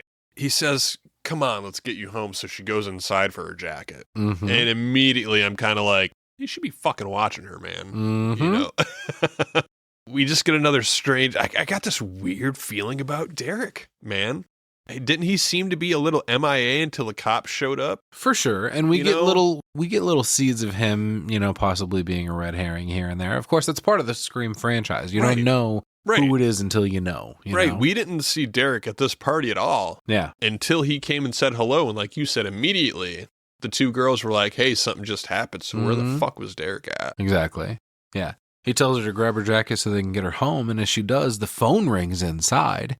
And she just can't resist the fucking temptation to pick it up. Bitch, this isn't your house. Why do you care about the phone? She fucking left, but isn't it odd timed? You know? For sure. Maybe. Or maybe it's just a coincidence because fucking phones ring all the time at random times. That's how phones work. I guess it's hard to fucking say anymore. Everything's changed so much. You know? Yeah. But of course it's fucking Ghostface on the other end. He goes, hello, Sidney. Remember me? I want you. It's showtime. And she goes, okay, then why don't you show your face, you fucking coward? And that is when we hear the voice in person. And he says, my pleasure. And he shows up right behind her, closing the door and running full force at her. She dodges him and runs back to the front door. Meanwhile, Derek hears the commotion and comes running back to help. Mm-hmm. But neither one of them can get the door open for some reason. Yeah, I didn't... This shit's complicated. It's a fucking padlock. It's a fucking door. Right. Yeah, what do you mean? You know? Man, I can understand Derek not being able to... You know, From the if outside. Ghostface locked the door and closed it, of course he wouldn't be able to open it, but I don't think he did lock it. And why can't Sidney fix it and just unlock it if it is locked? Open the fucking door. Yeah. Figure it out. You're an adult. It's not like he slammed it and broke it shut. You would have heard it, you know? So yeah, it's definitely just locked. You know? Maybe she felt like she just didn't have time to fuck with it since Ghostface is running after her again. Either way, a knife comes plunging through the door like a foot away from Derek's face, so he gets freaked out. And I love that there's still Cece's blood on the knife from earlier when it stabs through the door. That's a really good choice. Nice. Sidney and Derek stare at each other through a window, but it's barred. So Sidney can't get through. She runs off in another direction, and the killer takes an alternate route to cut her off. Fortunately, he falls over a chair in the process. You know how clumsy those ghost faces are. Dude, yeah. But she runs out the back door and right into Derek, who goes running back in after that to save the day. And that's when Dewey fucking hobble runs his gimpy ass through the backyard. He's like... I don't understand how he expects to save the day without a fucking gun. He's like, I'm coming. Don't do anything until I get there, Chief. I'm coming. Yeah, he goes in and like right away I'm like, dude, this motherfucker's just going to get stabbed too, you know? Fucking probably. He already did once. That's what I'm saying. Like, you don't have a fucking gun. Why are you going in there, man? You ain't going to beat anybody's ass. No, he would lose every fight. That's what I'm saying. It's like... But Sid tells him the killer's in there with Derek, so he flings himself into the house as well. He finds Derek wounded behind a door and then runs into Lois and Murphy asking if everything's all right. Well, there's 3 more potential suspects. I think it's, Ghostface evidently fucking cut Derek and dipped out the front door. Right. But he comes back to check on Derek, Dewey that is, and this dude's got a huge gash across his forearm. It looks pretty bad. Blood's running all down his arm and shit. Oh, it's nasty. Yeah, it looks deep. Yeah, Dewey wraps it up while Sidney just stands there like, oh, fuck, I'm going to have to kill another person. And we cut to the hospital where a detective thanks Mickey for his cooperation. Mm-hmm.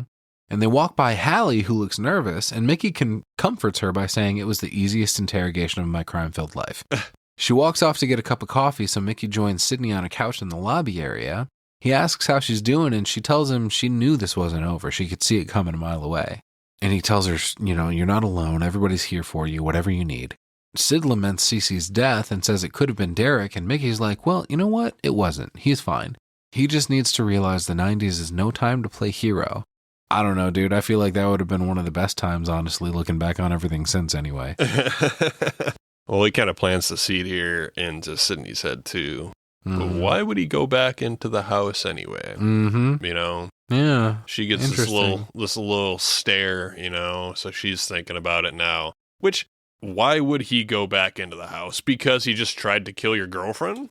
I guess, but I mean, my instinct would be... The same reason Dewey went back into the fucking house? Well, Dewey went back in because he's a public servant. You know what I mean? He's got cop brain all the time. He wants to get to the bottom of everything and solve it. Derek, on the other hand, my instinct would have been, as her boyfriend, okay, here's my girlfriend. She's safe. Let me just stay here with her, protect her, make sure she continues to be safe. I get that, but I think he wants it to be over, too. Just like Dewey wants to be over. You know what I mean? Hey, this shit going on is stopping you from fucking. You know what I'm saying? For sure. Like, she's pushing him away because of all this Derek bullshit. Gets Derek so wants severely cock blocked in all of this That's movie. what I'm saying. So tell me that's why you went inside. He's like, you know what, motherfucker? No, I'm not having this bullshit. Yeah, you gotta fucking kick this guy's ass and this bullshit. Get This dick is gonna be wet tonight. I'm not fucking trying to. You know, I ain't fucking around with you anymore, dude. Tell me it's a directive for all things in life, almost. All things. Why do you get up in the morning? To fuck, apparently. What gets you up in the morning? I think is the more appropriate way to phrase that. We can reframe it. For I sure. know you don't get up in the morning to not fuck. That's true. All That's right. 1,000% true.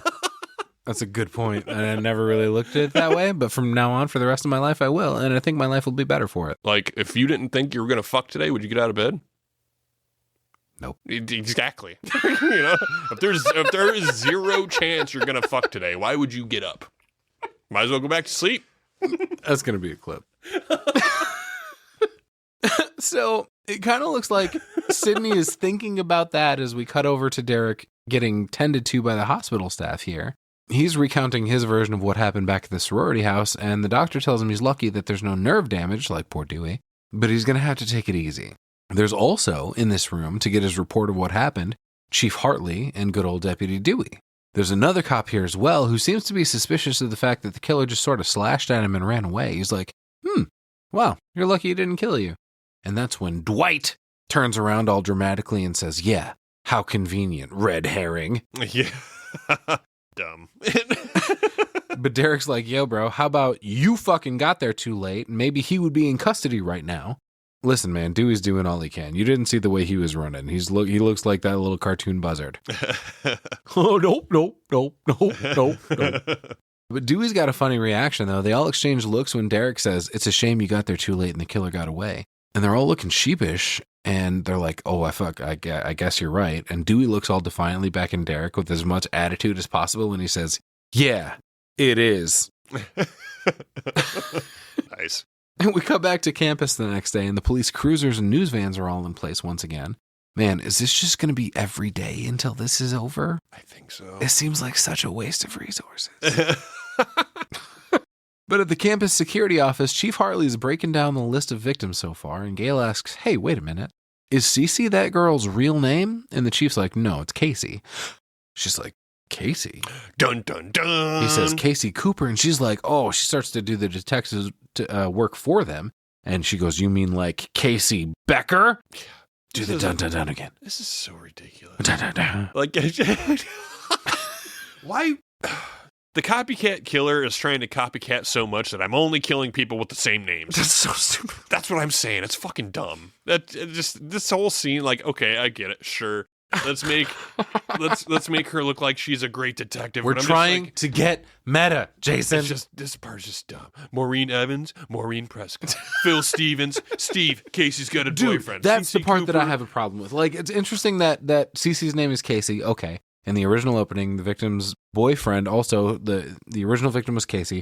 Her boyfriend was Steve. Oh, just like Phil's last name. What the fuck? What? What do you like? Why would he connect? Yeah, exactly. It's definitely a reach with one of the most common fucking surnames on the planet. Right. Oh, did you see that? His last name's Smith. You're right. Exactly. His name would. This whole part is just goofy. His name wouldn't be Steve, would it? Or Matt or Josh or fucking But I don't know, man. One person's first name and another person's last name, which happens to be extremely common, you're definitely reaching. But she also connects the name Maureen, both the name of the second victim of this movie and technically the first victim of the first movie, if you think about it. Mm-hmm. Sidney's mom, Maureen Prescott. Dewey finally realizes what she's driving at and says, "Oh shit, you think somebody's trying to duplicate Woodsboro?" Yeah. He's like, "I think you got a copycat on your hands, Chief. What are you doing to keep Sidney safe?" When he says this, he says it like 6 inches away from the Chief's face. Look, dude, you're fucking out of your jurisdiction, all right? Fucking go home. But Chief Hartley says he's got 2 of his best detectives watching her, which we smash cut to Derek and Sidney walking across the quad, and about 40 feet behind them are 2 of the most obvious detectives I've ever seen in my life. Oh, fuck yeah. Are they trying to blend in? Because they're failing fucking miserably. Doesn't seem like it. No, they're just there. But Derek's like, "Do these dudes have to be with you everywhere? How am I going to get you alone? You're fucking not, you pervert." I was going to say, yeah, Derek's going to suffer for that. This is when Sidney tells him, "Look, dude, I honestly think that would be a bad idea. For your sake, get the fuck as far away from me as you possibly can." And he's like, "Oh, I hope that was an off-the-cuff remark that holds no subtext whatsoever." Jesus Christ, what a line, dork. She's like, "Nah, dog, I mean it. Save yourself." And they sit down under this gorgeous tree at Windsor College and on this nice little stone bench. And Sidney's like, "Look, you're already hurt, and shit hasn't even really popped off yet. God forbid you, I don't know, get crucified on a theater prop and get shot or something. I don't know, whatever. just spitballing." But he tells her he'll take his chances, and she's like, "Bitch, take this seriously. I already had a bunch of friends die over this." He's like, "This is about my safety and not about whether you trust me or anything, right?" She tells him, "Yeah, of course. I just don't want to see you get hurt." And he's like, "All right, cool, ditto." She walks away, and we get a big score sting as the detectives pop into frame behind Derek, both eyeballing him pretty intensely. Why the score sting for the detectives? The score sting is because he asked about the trust. She's lying. She's definitely suspicious about his ass, and that's why. And that's so she's suspicious. She doesn't tell him. We fucking know that she's suspicious. Mm-hmm. She walks away. The detectives are watching him. Right. It's another red herring. It's happening every fucking few minutes over the next hour. You know what I mean? Gotcha. This is happening over and over and over. That was part of me taking these fucking notes. I kept pausing it going, you fucking, it's everybody looks like it. Everybody's a suspect. We cut back to campus security where the chief is bidding adieu to Gail, and Dewey comes out as he walks in. And Gail and Dewey get another chance at a semi-cordial conversation. Let's see how they do this time. And she tells him she's headed over to the admissions office to do some research on her brand new book and invites him to come along. And he's like, nah, dog, I got a girl to save. But Gail reminds him that she wants to help Sid too. But what's wrong with helping herself in the process? She tells him to lighten up a little bit. She goes, "Smile, please. Hey, that is extremely disrespectful. Do you know how condescending it is for a woman to tell a man to smile?" I swear to God, every day in this country, these women are pigs and they need to be stopped. Wow. Dewey says, "I'll smile when I catch the killer." Again, Dewey, you're not on duty, bro. Oh, he's always on duty.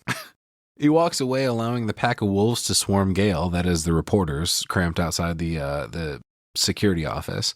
And one of them asks if Sidney's father has been ruled out as a suspect. Luckily, here's where Debbie steps in to answer the question for her. She goes, "Well, he's out of the country on business, but it sounds a little fishy, don't you think?" Sure does. Maybe it is Sid's dad. Dun, dun, dun. "But I'm not here to do your job, Miss Salt," Gail says. That's when Debbie gets a little too personal. She goes, "What about that ex-cop Dewey Riley? It's a little weird that he's here, right?" Oh, hell no. You did not just question Dewey's integrity. She's got a fucking point, though. Somebody fucking dies, and then all of a sudden, fucking dude from the original bullshit, the cop. I mean, sure, Dewey, but Dewey is the fucking poster boy for purity, bro. We know that. You know Yeah, I guess Debbie does. But this whatever. is, But Gail fucking defends him. She spins on a dime here, whirls around to be like, "Bitch, Dewey is a good guy, unlike some of us," and she storms off. Yeah, but I don't know. If they're recreating Woodsboro, Right. maybe they're from Woodsboro. Well, Debbie decides to plant some seeds of her own right here. To the rest of the reporters crowded around her, she says, "Well, gee whiz, it just seems to me that if the killer is repeating what happened in Woodsboro, it's possible that the killer is from Woodsboro. That's all. Sheesh." Mm-hmm. And as she says it, the other reporters fucking comically raise their eyebrows and think to themselves, well, that's a good point. Let me just jot that down real quick. And Debbie walks off, and we cut to the cafeteria, where Mickey drops an apple out of his mouth with a cool little move and joins Derek and Hallie at the table. He asks Derek if he thinks Sidney will let him interview her for his documentary, and Hallie pipes up, well, she turned down Primetime Live 2020 and Dateline, but for you, yeah, hell yeah, of course. Mickey's like, look, I've been thinking about this whole murder thing. Has anybody checked out Randy? Right. People better start keeping our heroes' names out of their fucking mouths before they get slapped on stage. Seems a bit off, huh? I kind of thought that earlier. Randy was in and out a couple different times earlier. He ran over to see Gail. That seemed kind of strange to me. He popped in with those drinks for those chicks for a second, and it just seemed kind of... He's been in and out. Yeah. Everybody's a fucking suspect. I suppose that's fair, but again, just like Dewey, I know his fucking moral compass points true north. Same with Randy, dude. He's just looking out for Sid. But Hallie says, fuck you, man, he's harmless. And Mickey's like, yeah, that's what they said about Dahmer. But that's when Sidney walks up to the table with her lunch, and Derek tells him, hey, shut the fuck up, here she comes. And Mickey asks where the Secret Service guys are. They're still following Sidney like a shadow. Hallie's like, which one's Kevin Costner? Here's where Sid breaks it all down. She says, the one on the right is Officer Richards, Capricorn, divorced father of 2. And the other one is Officer Andrews, Gemini, single, but I think he's gay. Mickey notices Derek's introspective look across the table, and he's like, hey, penny for your thoughts, Chief? And Derek's response is, this morning, I just woke up with this feeling I didn't know how to deal with. And so I just decided to myself, I'd hide it to myself. And he starts fucking singing, and Hallie's like, what the fuck is he doing? Mickey responds, oh shit, Tom Cruise, Top Gun, 1986. And Sidney looks over at Derek and like whisper screams to him, Derek, fucking stop it. Shut the fuck up. Don't do this. But it's too late. He starts singing at the top of his lungs to Sidney. I think I love you. So what am I so afraid of? Which is a fucking terrible song, by the way. Oh, yeah. I fucking cringed this whole time. Yeah. He's literally crawling across the table over everybody's food to her. Everyone in the cafeteria is like, what the fuck is happening? Right. I would have been like, shut up. But he finally gets a smile out of Sidney, which I think is all he was really trying for. And the rest of the room, as he jumps on a table and everyone starts clapping along. All right, he's definitely innocent. The killer wouldn't draw that much attention to themselves. Right. That'd be a weird story for later. Hey, remember that guy who killed a bunch of college students on that campus in Ohio? Remember when he started singing show tunes in the cafeteria? That was weird. He was fantastic. Yeah. Yeah, so this whole thing really breaks down to he's trying to hold on to her because she is obviously pushing him away. This shit is stressful. She doesn't trust him, or at least she's highly suspicious, which she should be. Right. She doesn't want him to fucking die. It's all this shit, and he is, like, really clutching on. So he decides to give her the letters on his necklace. Which is an absolute, not just any letters. These are his fucking Greek letters awarded to him by his fraternity that he is not supposed to give away under any fucking circumstances whatsoever. And he did it in fucking front of her. So it's not like he was like, here, baby, wear my necklace. It was, I'm going to make a fucking production out of this. This is a huge thing. We're not supposed to do this, and I'm doing this in front of everybody. So he's going to get fucked with. You know? I love that while he's singing, a dude runs up to him on the table and stuffs a dollar bill down his pants. And this is where we get the single doofiest part of this whole movie, and that is Mickey's fucking dancing. Jesus Christ. Now, I would assume Timothy Oliphant's a pretty suave dude. Like, how is his dancing this bad? Bobbing around, twisting his legs all awkwardly, kind of raising the roof along with everybody's claps. It's fucking horrendous. But the other horrendous thing here is Jerry O'Connell singing. He finally takes a knee in front of Sidney and everybody cheers. And the detectives are like, oh fuck, lock this place down. This is too much chaos. But that's when Derek gets that necklace with his Greek letters out to give to Sid in front of everybody. He's like, don't worry, I know things are a little crazy. And this is where Mickey and Hallie have the conversation like, he's fucking up. You're not supposed to do that. He puts it around her neck and says, don't worry, this will protect you. And there's also this weird song playing in the background here that's almost like Bittersweet Symphony. And it swells as they kiss, and everyone bursts into applause as we cut to a television playing. And it's an interview with Tori Spelling talking about her part in the Stab movie. Apparently it's getting rave reviews. Oh, thanks, I play this girl whose boyfriend is a crazed serial killer who also killed her mother the year before. It's fucking Tori Spelling giving this interview. And this is just a way to transition us to the next fun scene here, because walking past that TV is Dewey and Randy, who says, I don't get it. They cast Tori Spelling to play Sid, and they just cast Joe Blow Nobody to play me. Right. They're walking with a couple of milkshakes. Dewey loves his fucking ice cream. Don't forget that first movie. This scene from Stab's pretty fucking funny, dude. It's so fucking terrible. And this is where I thought back to, maybe I don't want a fucking Stab movie. Well, it was, hopefully it wouldn't be this fucking terrible. But yeah, Randy mentions to Dewey, he's like, hey, you get David Schwimmer, but I get the guy who drove Jane Seymour's Stagecoach for one episode of Dr. Quinn Medicine Woman. Nice. And they look up at the TV where the interviewer cuts to a clip from the movie, and it's Sidney walking down the school hallway. Billy, played by Luke Wilson, also with the extra greasy hair, confronts her. I love the links that they went to for this movie, about the movie, in the movie, to be so legit. You know what I mean? He walks up to her and, gives her basically line for line. Yeah, I didn't kill anybody. And he tries to grab her face, but she shrinks back from him. And she's like, I've been going through a lot lately, everything with my mom, etc. But again, he tells her, yo, I think it's about time you got over that. Moms leave. That's what they do. She goes, your mom left town. Mine's buried in a cemetery.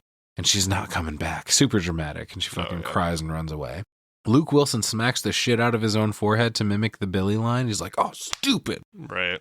But man, how did they get so much detail from the events in Woodsboro? It was crazy that it was almost identical to Billy and Sidney in the hallway. I think that's supposed to be the jokey part about it is, you know what I mean? How is it that close? Like technically in the first movie, there wasn't a camera there, Mm-hmm. Yeah, for sure. That's part of the whole.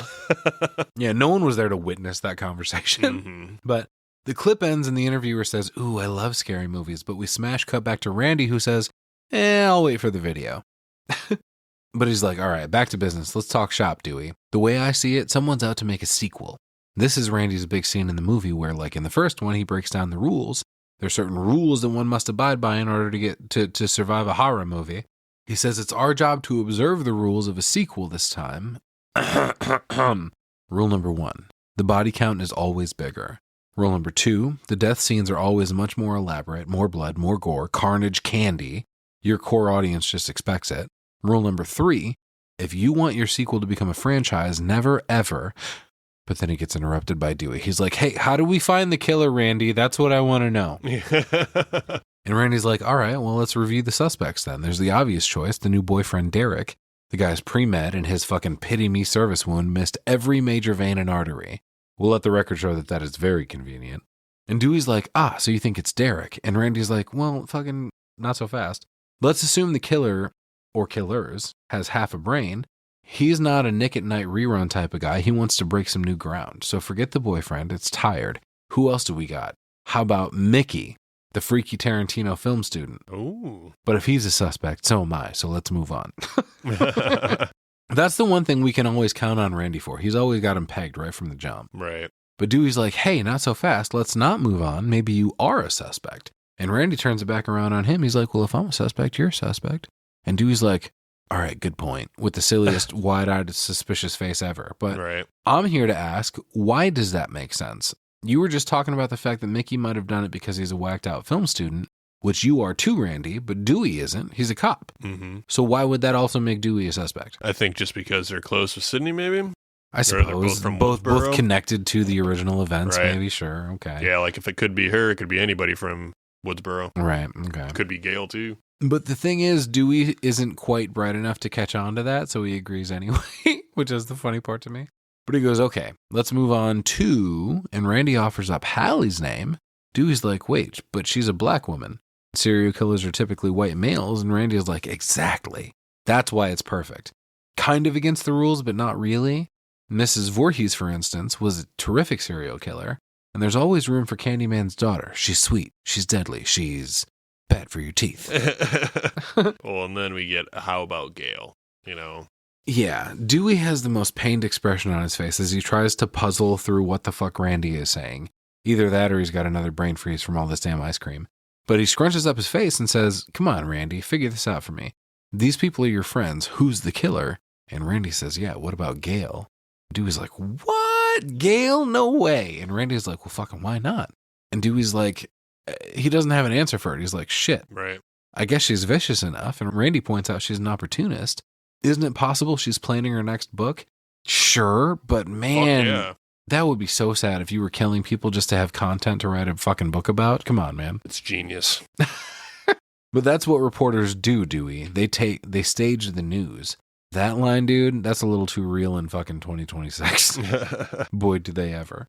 But Dewey's like, nah, come on. Gail's a lot of things, but she's not a killer. And Randy's like, hey, man, don't be blinded just because you're sweet on her. And he's like, what? Nuh-uh. No, I'm not. You are. And Randy's like, please, dude, this is me you're talking to. The unrequited love slave of Sidney Prescott. I know all about obsession and pain. And when he says that, he pulls aside his shirt to reveal his big-ass fucking stab scar. Right. And Dewey's like, oh, you got your love scar to prove it, which is where Randy points out, bitch, so do you, fucking Sir Gimps-a-lot. He's like, what's up with that limp anyway? You were stabbed in the back. And he's like, oh, severed nerve.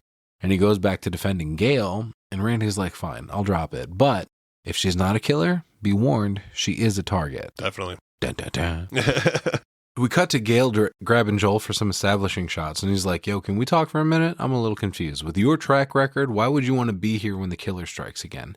Granted, I should have read your book before I took this job, but I'm reading it now, and woo, I read What Happened to Your Last Cameraman. Fucking R.I.P. Kenny. Yeah, he's an idiot. He should have fucking prepared a little bit here. That's where Joel says, look, motherfucker, I'm going to do what any rational human being should do in this scenario and get the fuck out of here. And Gail interrupts him by saying, Kenny wasn't gutted. She made that part up. His throat was slashed. But I agree with Joel here. He's like, bitch, what does it matter? Gutted or slashed? The guy ain't in the fucking union no more. She yells at him that this job, if you want to be a cameraman, sometimes you get murdered. That's part of the deal. Not a big deal. He's like, she goes, you're a professional, now act like it. And he says, I just want to report the news. I don't want to be it. Besides, brothers don't last long in this situation. She's like, look, dude, this is national news. Don't you want to be a part of that? I can't do this without you. Let's go get some work done. And he's like, yeah, let's go get killed. And that's when we cut to the college auditorium where the crew is setting the stage up for a production of Agamemnon.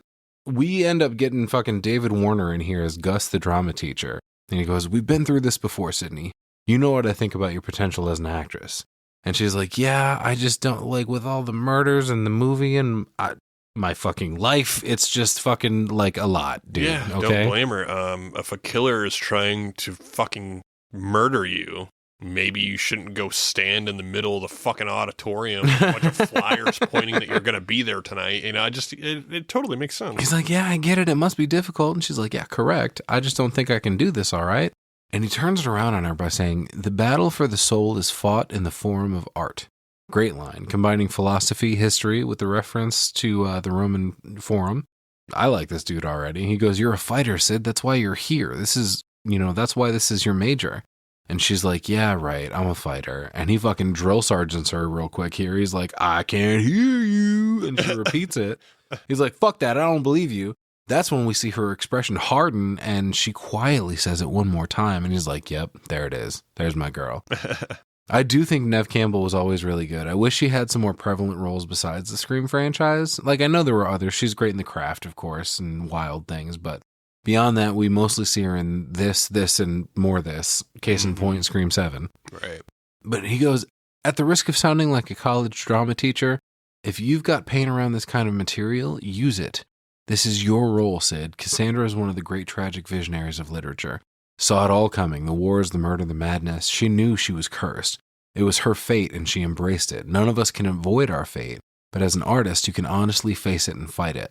She's like, wow, you're good. And he's like, yeah, well, there's no understudy. I'm desperate. I was going to say, the main thing is here, there's no backup for Sidney. So Yeah. he's kissing ass. She grins a little at that, and he goes, you can do this. And she nods in approval. It seems like a bit of a throwaway scene on the surface, maybe. Oh, Sidney's trying to bow out of her duty and hide away from everything, crying to her drama teacher about how scared she is. But this is actually her getting the motivation she needs to not only carry on with the play, but carry on with life and with facing the dangers of this movie. It would be as if our protagonist had a therapist and was making a breakthrough on the couch, Right. Coming to terms, coming to realizations, coming to grips with her reality, knowing she has no choice but to confront it, or it'll just keep coming after her, which it does anyway, but we'll save that for the next sequel. Gus stands up and calls out to everybody, all right, let's go through the third act one last time. Cue the music, where there's a student sitting by a reel-to-reel player ready to hit the button. And I love the posters for the previous productions behind her.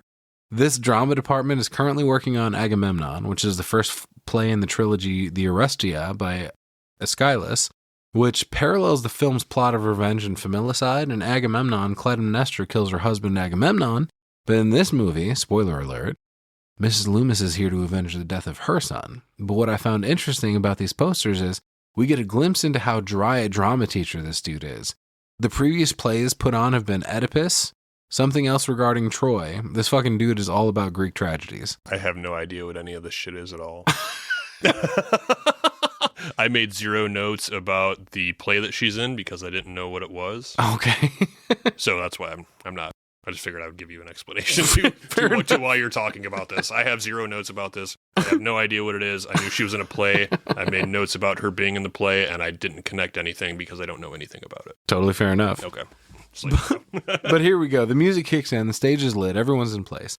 There are about 9 people in yellow robes and stone gray masks all over the stage, along with Sidney, who's right in the middle as Cassandra in the red robe.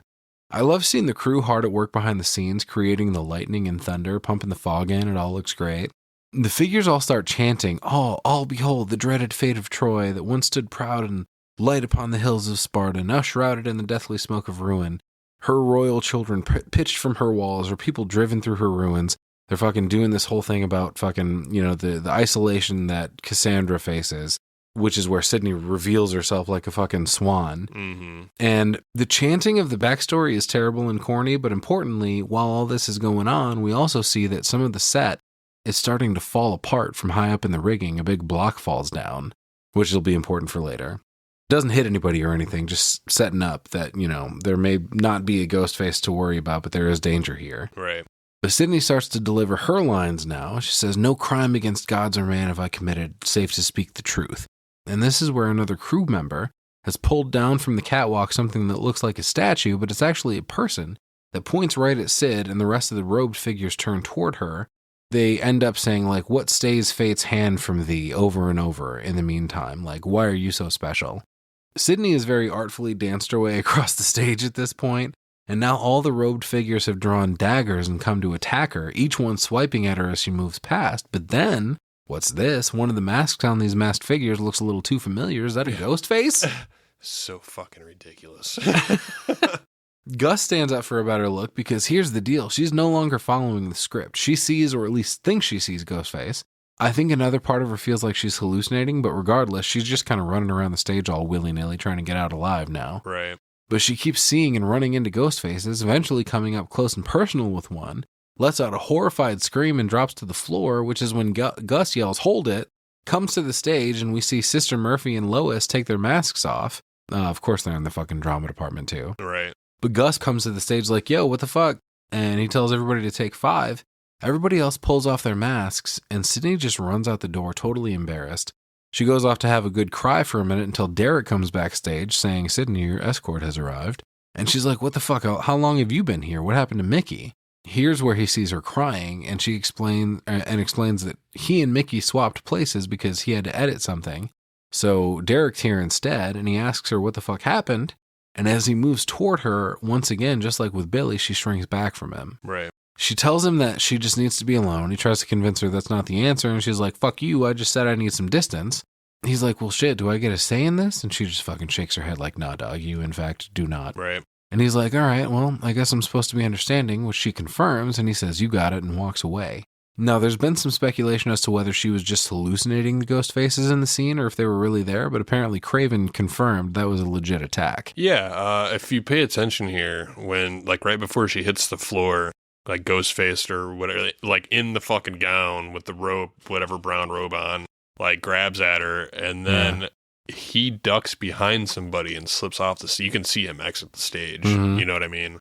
Just like he slipped into the house, same kind of thing, which is absolutely ridiculous. Like motherfucking 15, 20 people on the fucking stage. I know shit's blinking, but she's the only one that catches the glimpse of the mask. Right. I think it's like a matter of like everyone's looking at her. She's looking at everyone else. No.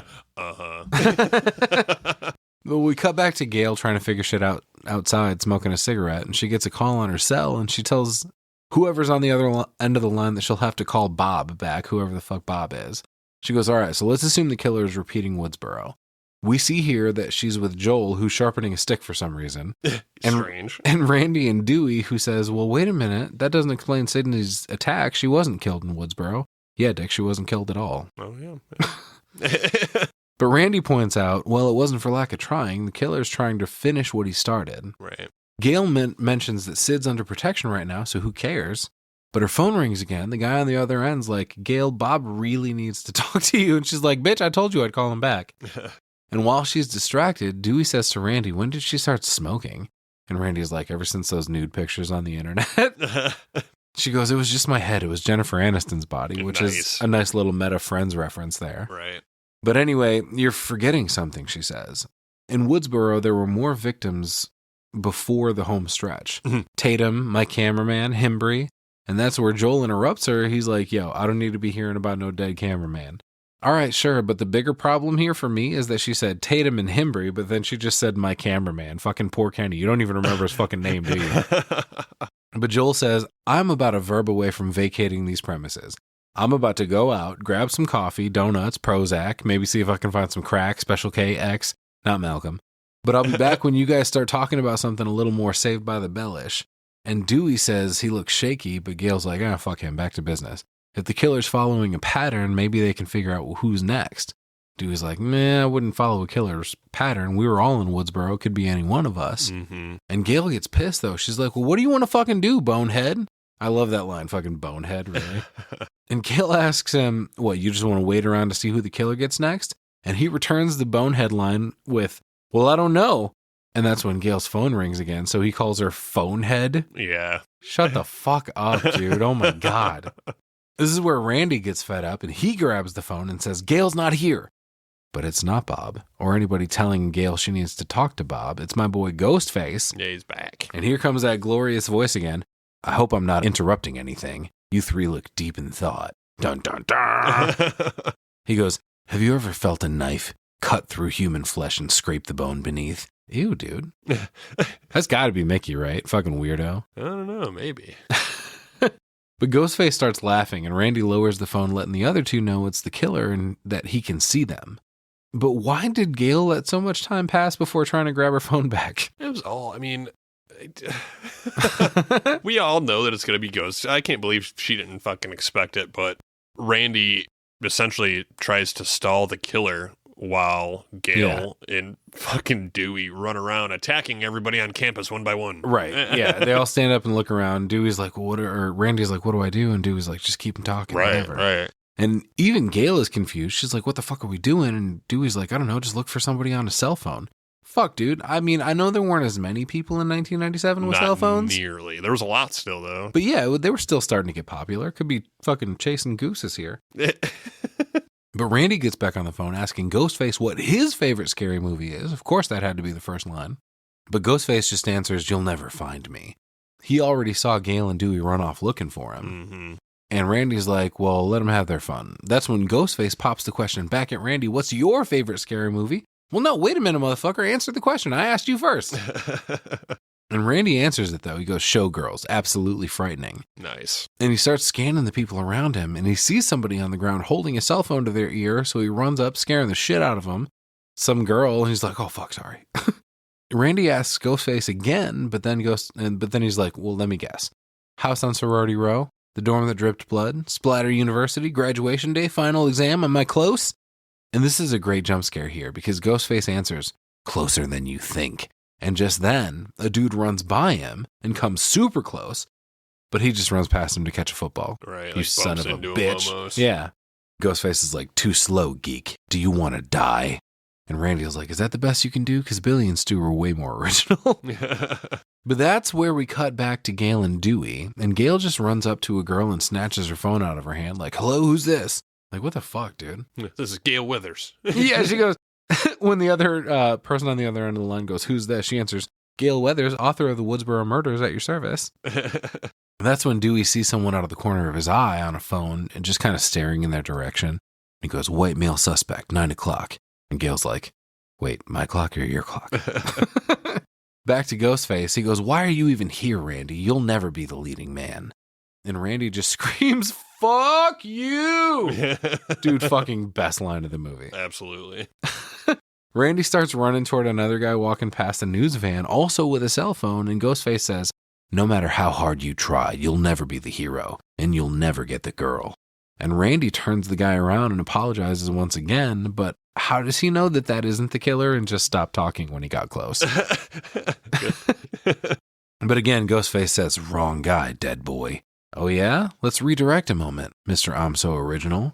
And that's where we see Gale and Dewey tackle that other kid who's just trying to talk to his girlfriend. He's like, well, what the fuck, man? And Randy asks Ghostface, why copycat two high school loser-ass dickheads? Where's your innovation? Stu was a pussy-ass wet rag. And Billy Loomis? Don't even get me started. Billy Loomis? What the fuck? What a rat-looking homo-repressed mama's boy. Why not set your goals a little higher? You want to be one of the big boys? Manson? Bundy? OJ? And he starts to say son of Sam, but he never gets a chance. Because then, the worst thing that happens in the whole Scream franchise happens. Trigger warning, guys. He gets fucking nabbed. Randy gets got, dude. Yeah, he gets nabbed like a fucking little kid in front of a van full of candy. Randy fucking Meeks, the dude in the original, in our beloved hearts, gets pulled into the news van by Ghostface, and unfortunately, no one hears the commotion because right on cue, 3 dudes with a loud ass boombox dance by. What the fuck? Yeah, dude. Couple kids walking by, fucking Jinkos and Cottonmouth Kings playing Jesus at top Christ. volume. But Randy gets thrown into the window and spiderwebs it, and then he just gets stabbed 4 times. Yeah, he gets stabbed to fuck. Ghostface just pops his head up and pieces the fuck out. We get a shot of his feet hopping out of the van, but in the foreground, blood's just fucking pouring out of this van door onto the ground. Right. And we get a close-up of it seeping out before cutting back to Gale and Dewey. Of course, that's when Dewey's spider senses started tingling. Yeah, where's Randy? Yeah, I sense a disturbance in the force. Hey, yo, man, who broke my window? Like, it's just all... If you would have just been looking, a minute ago. Yeah, they run back, calling out for Randy. That's when Joel comes back on the scene with a box of donuts, Duncan specifically. And he's like, what the fuck's going on? Which I think also is suspicious timing. Joel just comes back into the frame right here. All right, that's what I'm saying. But that's when they find the news van, and Joel's like, hey, who fucking broke my window? They open the van door to see Randy's bloody body, eyes open, staring out. Dewey grabs Gale and pulls her away, and Joel just passes out. And I don't want to fucking talk about this movie anymore. How about that? He did. How you gonna fucking do Randy like that? He had to die, dude. It's part of the fucking rules. I disagree. Randy didn't have any sex. Doomed to die. He's lucky he made it to the second act. Well, you're supposed to not have sex. What do you mean? Well, I like to have sex. I mean, I do too, but that's against the rules in horror movies. But we cut back to the quad. It's golden hour now. This is a great shot of the gazebo and all the paths crossing. It's really cool.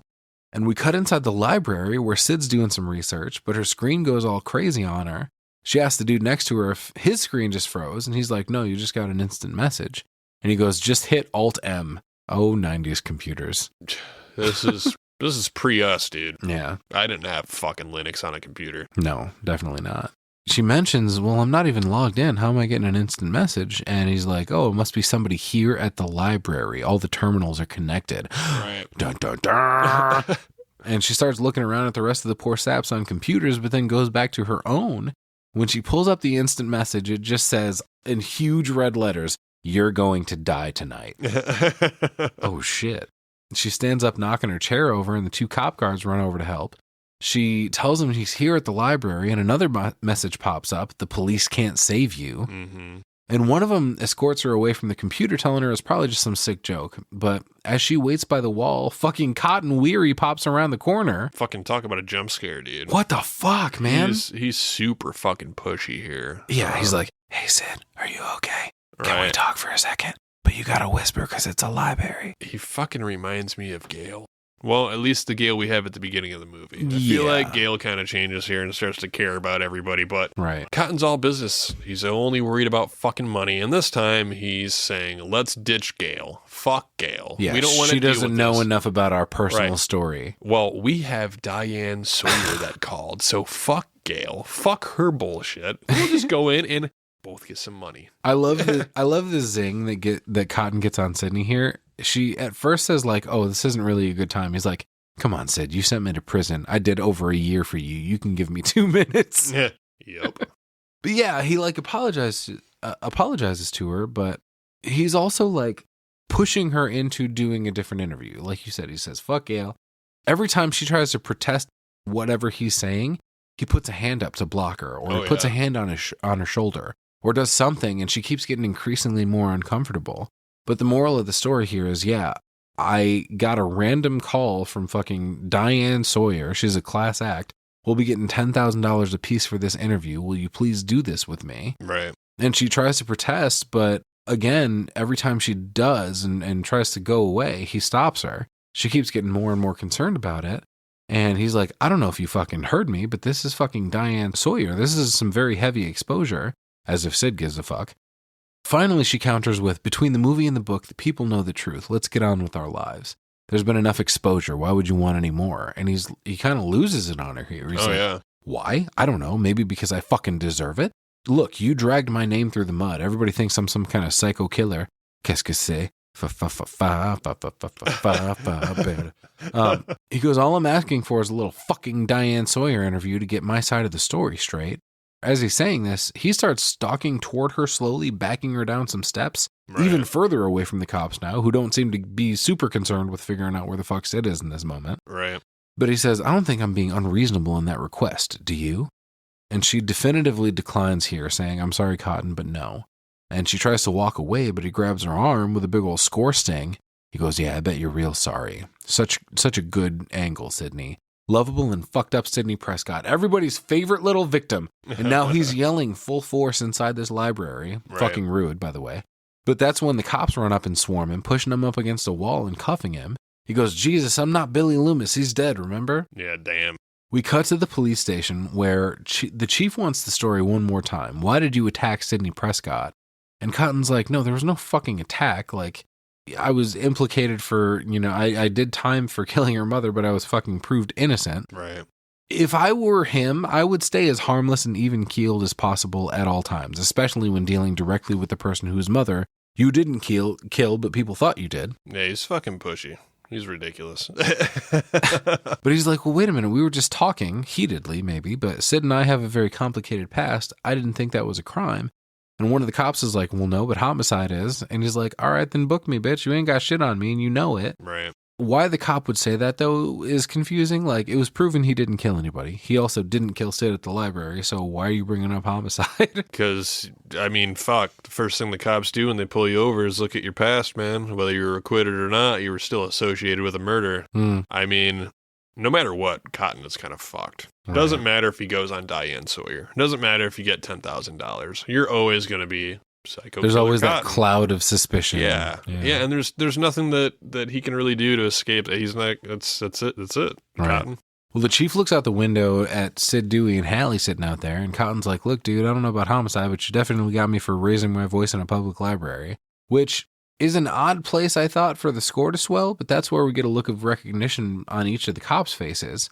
And the chief turns around and says, we're dealing with 4 murders here. Watch your fucking mouth. And outside, Sidney's freaking out after having learned that Randy is dead. She's saying it should have been her instead. She mentions she should call his mom, but Dewey says he already did. And he asks if she's okay. And she goes, stop treating me like glass, Dewey. I'm not going to break. Hallie reminds her it's okay to break, but she says, no, it's not going to happen. Speaking of breaking, though, Cotton looks like he's about to. The chief's staring him down, saying, you better hope your alibi is airtight. And he's like, can I please remind everyone here that I'm an innocent man? But you can see him starting to sweat and his voice is quivering a little bit. He goes, don't you watch Current Edition? It was made very clear on that program that I'm an innocent man. So until you see me standing over a body with a knife in my hand, I suggest you treat me with the rights and privileges accorded to every citizen in this country. Now, is there some problem with the word innocent? I don't know. It's a big one, Chief. But then the chief comes out and tells Dewey they're letting Cotton go because they don't have anything on him. And Cotton walks out signing some release papers.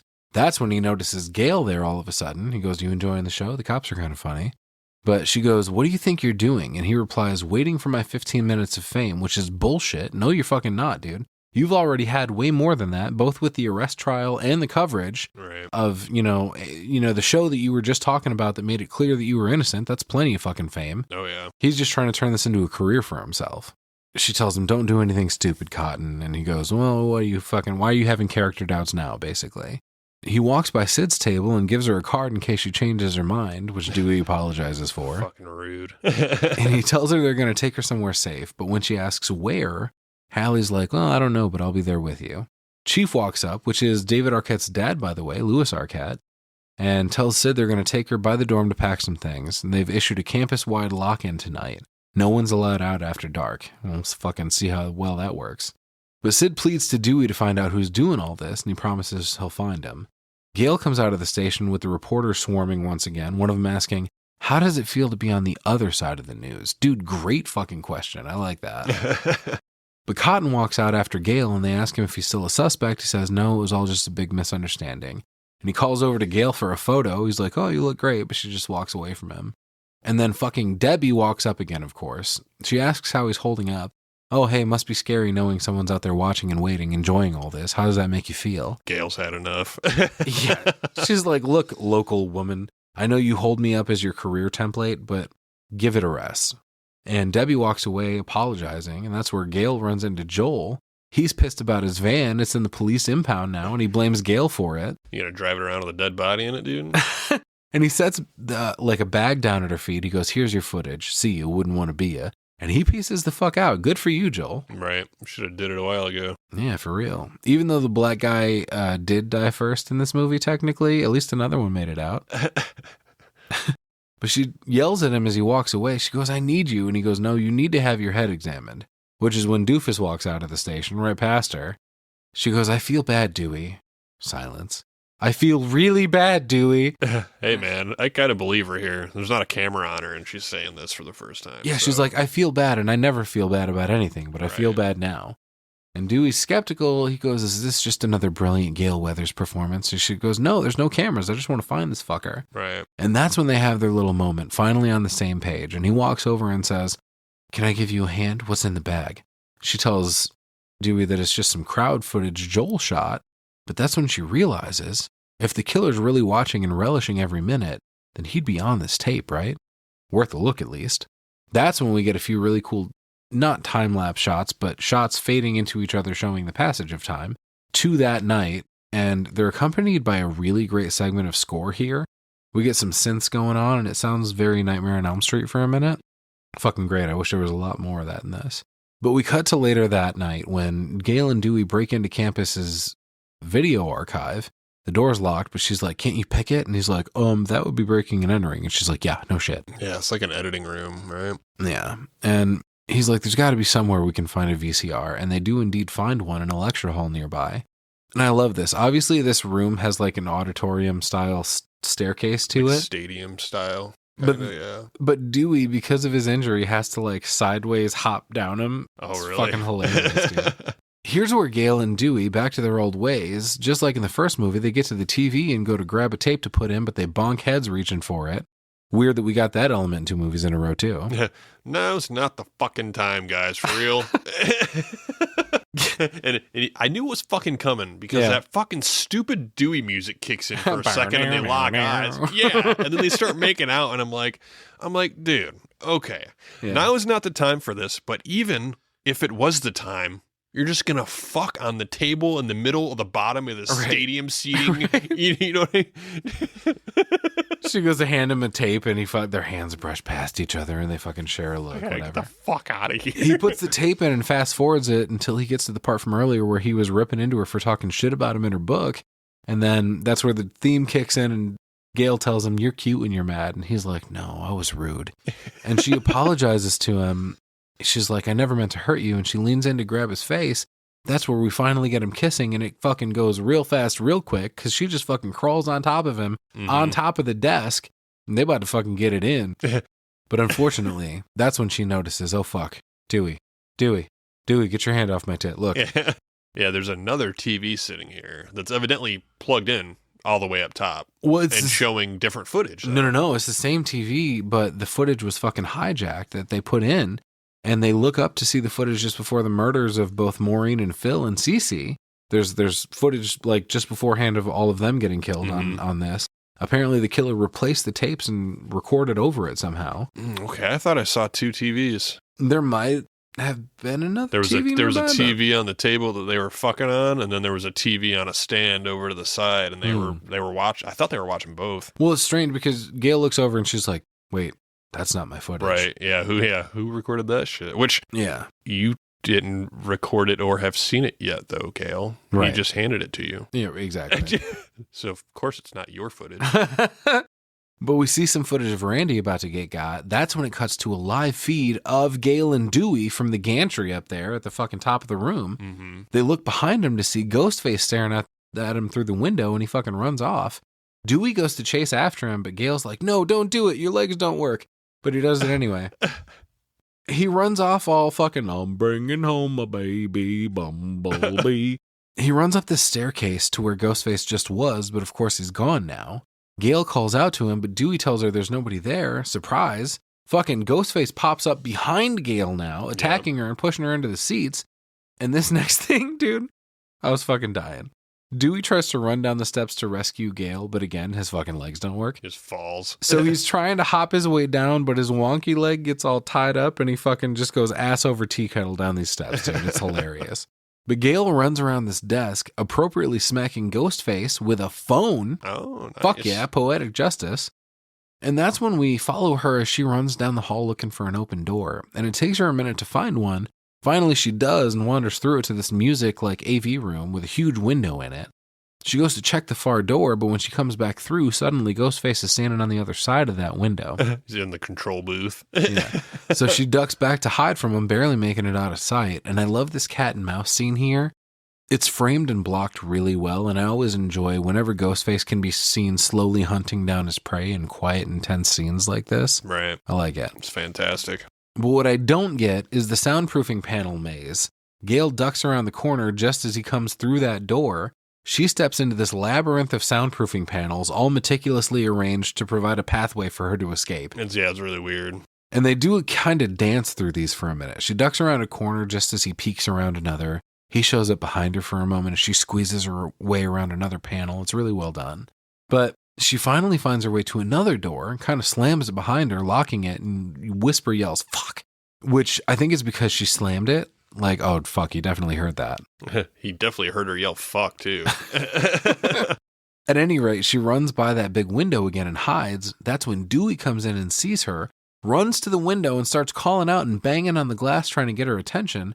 But apparently this window is so soundproofed that she hears nothing, even when Ghostface runs up behind Dewey and starts stabbing the shit out of him. Right. Now, come on, dude. When he starts banging on that glass, even if it is soundproof, there will still be the vibration of him punching the fucking glass. That paint ain't that thick. Pretty fancy. But there's just no effect on the other side. But it takes him stumbling into a microphone on the other side and yelling her name for her to notice anything at all. She freaks out, of course, and Ghostface picks Dewey back up to toss him up against the window, leaving a trail of blood as he slides down it, presumably dead, getting stabbed in the back. But her face is so sad, but we can't hear her reaction, of course. Suddenly, Ghostface starts to come back for her. She runs to the door to get into the other room, and she pushes over a big rack of shit to block it. Right. But he's, however, able to open it just enough to stick a hand through and wave his knife around at her, and it's making the most ridiculous, fighting video game punch sound effects ever. Like, so silly. I wish knives actually made those sounds when you swipe through them, through the air. But he peeks back around the corner through the window at her, giving another jump scare, but then he turns to grab a stool, trying to smash his way through the window. But of course that doesn't work. I didn't, however, notice that now we can hear something smacking up against the window. That's fucking convenient. Oh yeah, the chair. Yeah. But she shrinks down into a ball in the other room and Ghostface disappears. So we cut outside to Sidney's dorm where the cops are bringing her out with her stuff to go put her in the witness protection for a while. And Derek is out there waiting for her, but he doesn't get to say much before Hallie runs up with a bunch of her own shit. She's like, hey, wait for me. And apparently the cops are apprehensive, but didn't they know who she already was? Yeah, fucking should have. They were all at the police station together. Right. But she tosses one of her bags at the cops, telling him she's Sid's therapist. They say their goodbyes with Derek telling Sid, when this is all over, I'll still be here. She leans in, gives him a little goodbye kissy, and gets in the car. What a sweet guy. He's willing to die. Right.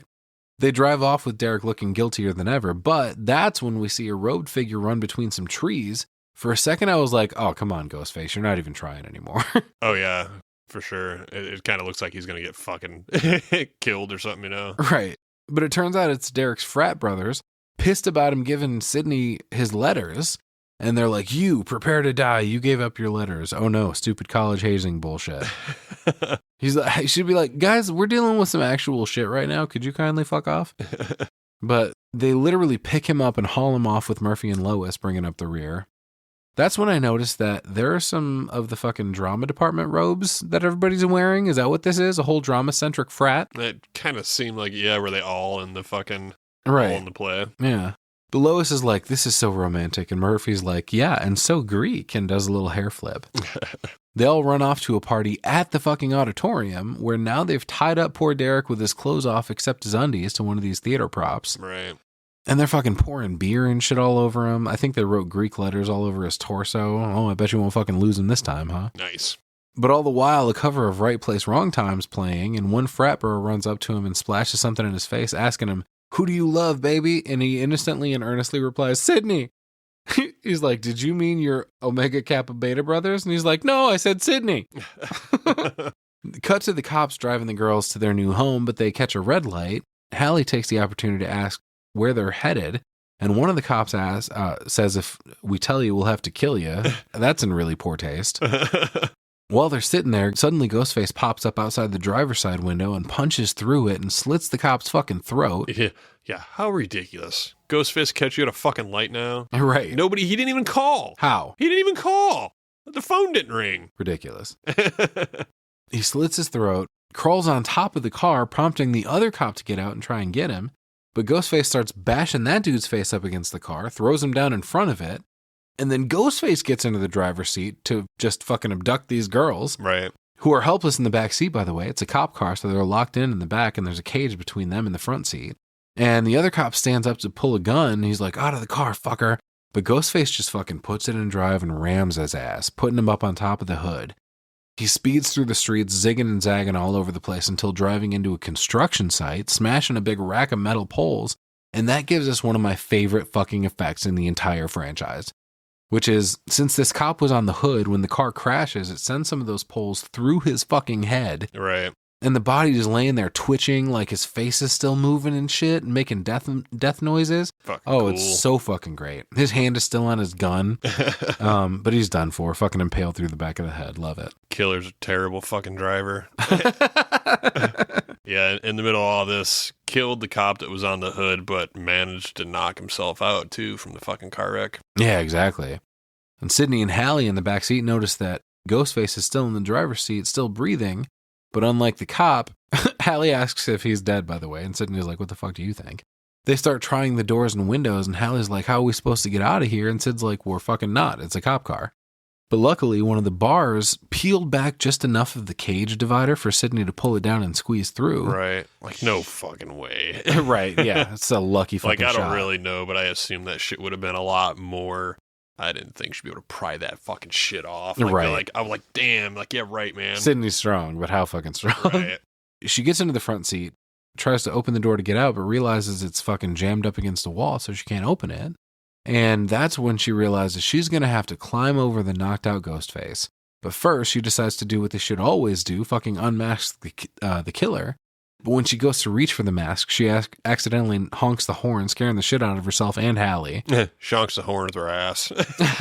Why does it sound like a semi-horn? That's what I said, too. It was like, whoomp. Yeah. Hallie's like, "Don't do that again." But Sid reaches for the driver's door, but that won't fucking open either, so she climbs out the window, goes back to let Hallie out, but of course that door won't open.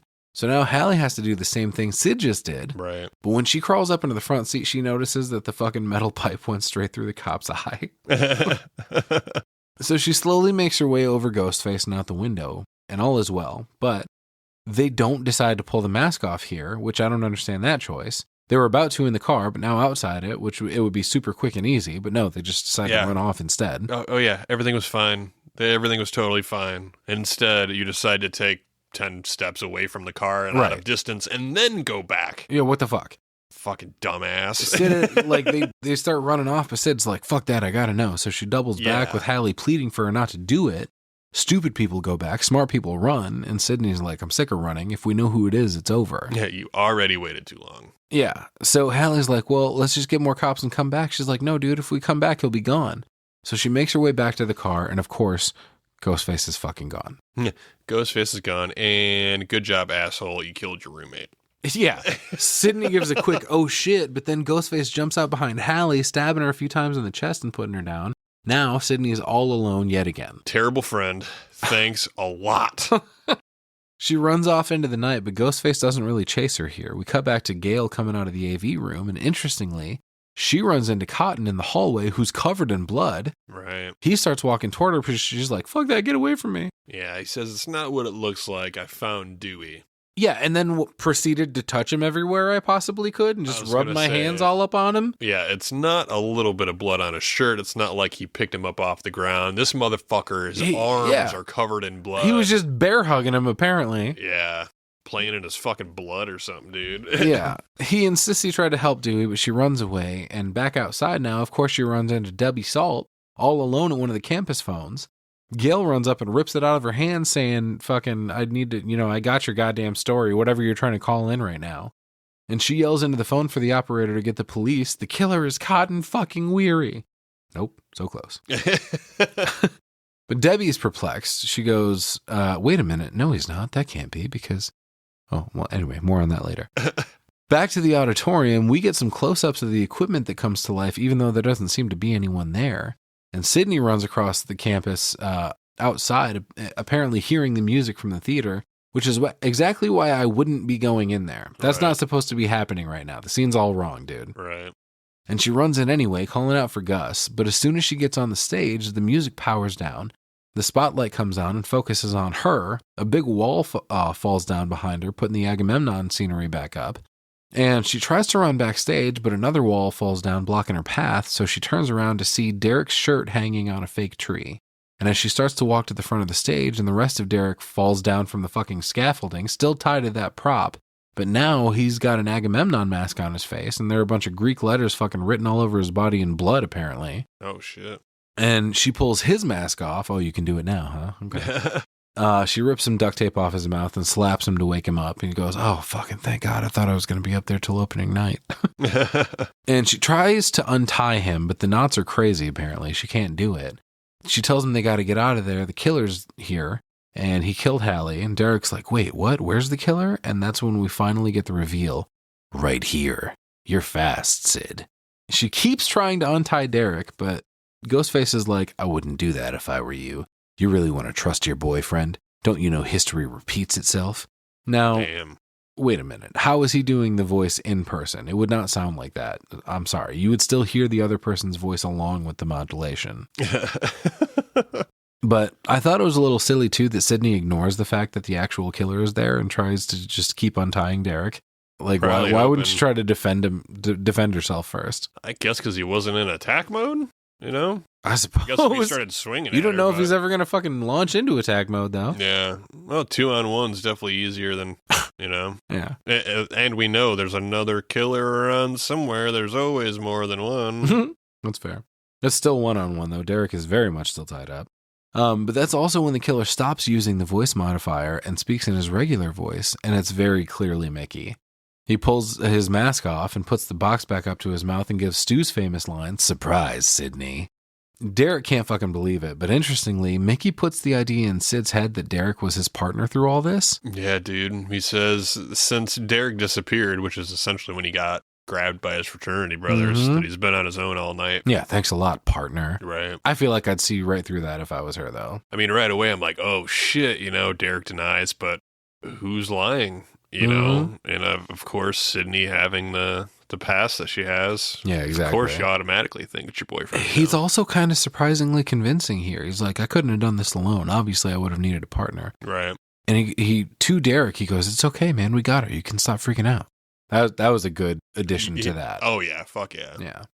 But I like the look in Mickey's eyes here, too, watching them interact with each other. Like, boyfriend, killer, boyfriend, killer. Right. And Derek yells that he's going to fucking kill Mickey, but Mickey pulls out a gun and fucking shoots him dead center in the chest. Fucking guess not. Derek was completely innocent. Yeah. And he fades out here, but pretty slowly. And he's got enough time to say, I never would have hurt you. But then his fucking light just goes out.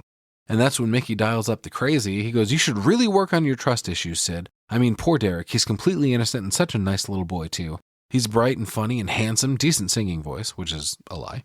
But he goes, and he was going to be a doctor. That's just the kind of boy you want to take home to mom. If you had a mom. Ouch. She yells out, fuck you. He goes, oh, so vulgar. Did you let Billy or did Billy let you talk to him that way? She goes, Billy was a sick fuck just like you. He goes, no. Billy was a sick fuck who tried to get away with it. Mickey is a sick fuck who wants to be caught. Yeah. See? I've got my whole defense planned out. I'm going to blame the movies. Pretty cool, huh? It hasn't been done before. These days, it's all about the trial. Can't you see it? The effects of cinema violence on society? I'll get Dershowitz or Cochran to represent me. Bob Dole on the witness stand in my defense. Hell, the Christian Coalition will pay my legal fees. It's airtight, Sid. I'm an innocent victim. And she calls him psychotic. He's like, yeah, well, that'll be our little secret. But people love a good trial. That's the whole thing this is about.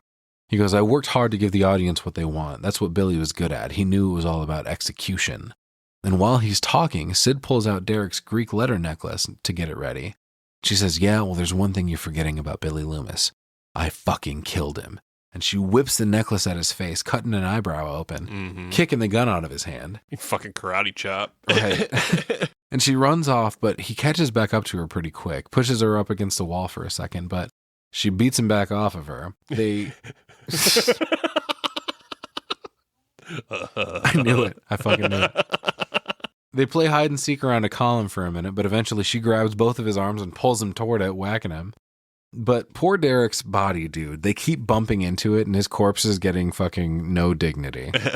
I like the way you work it. No dignity. Nice.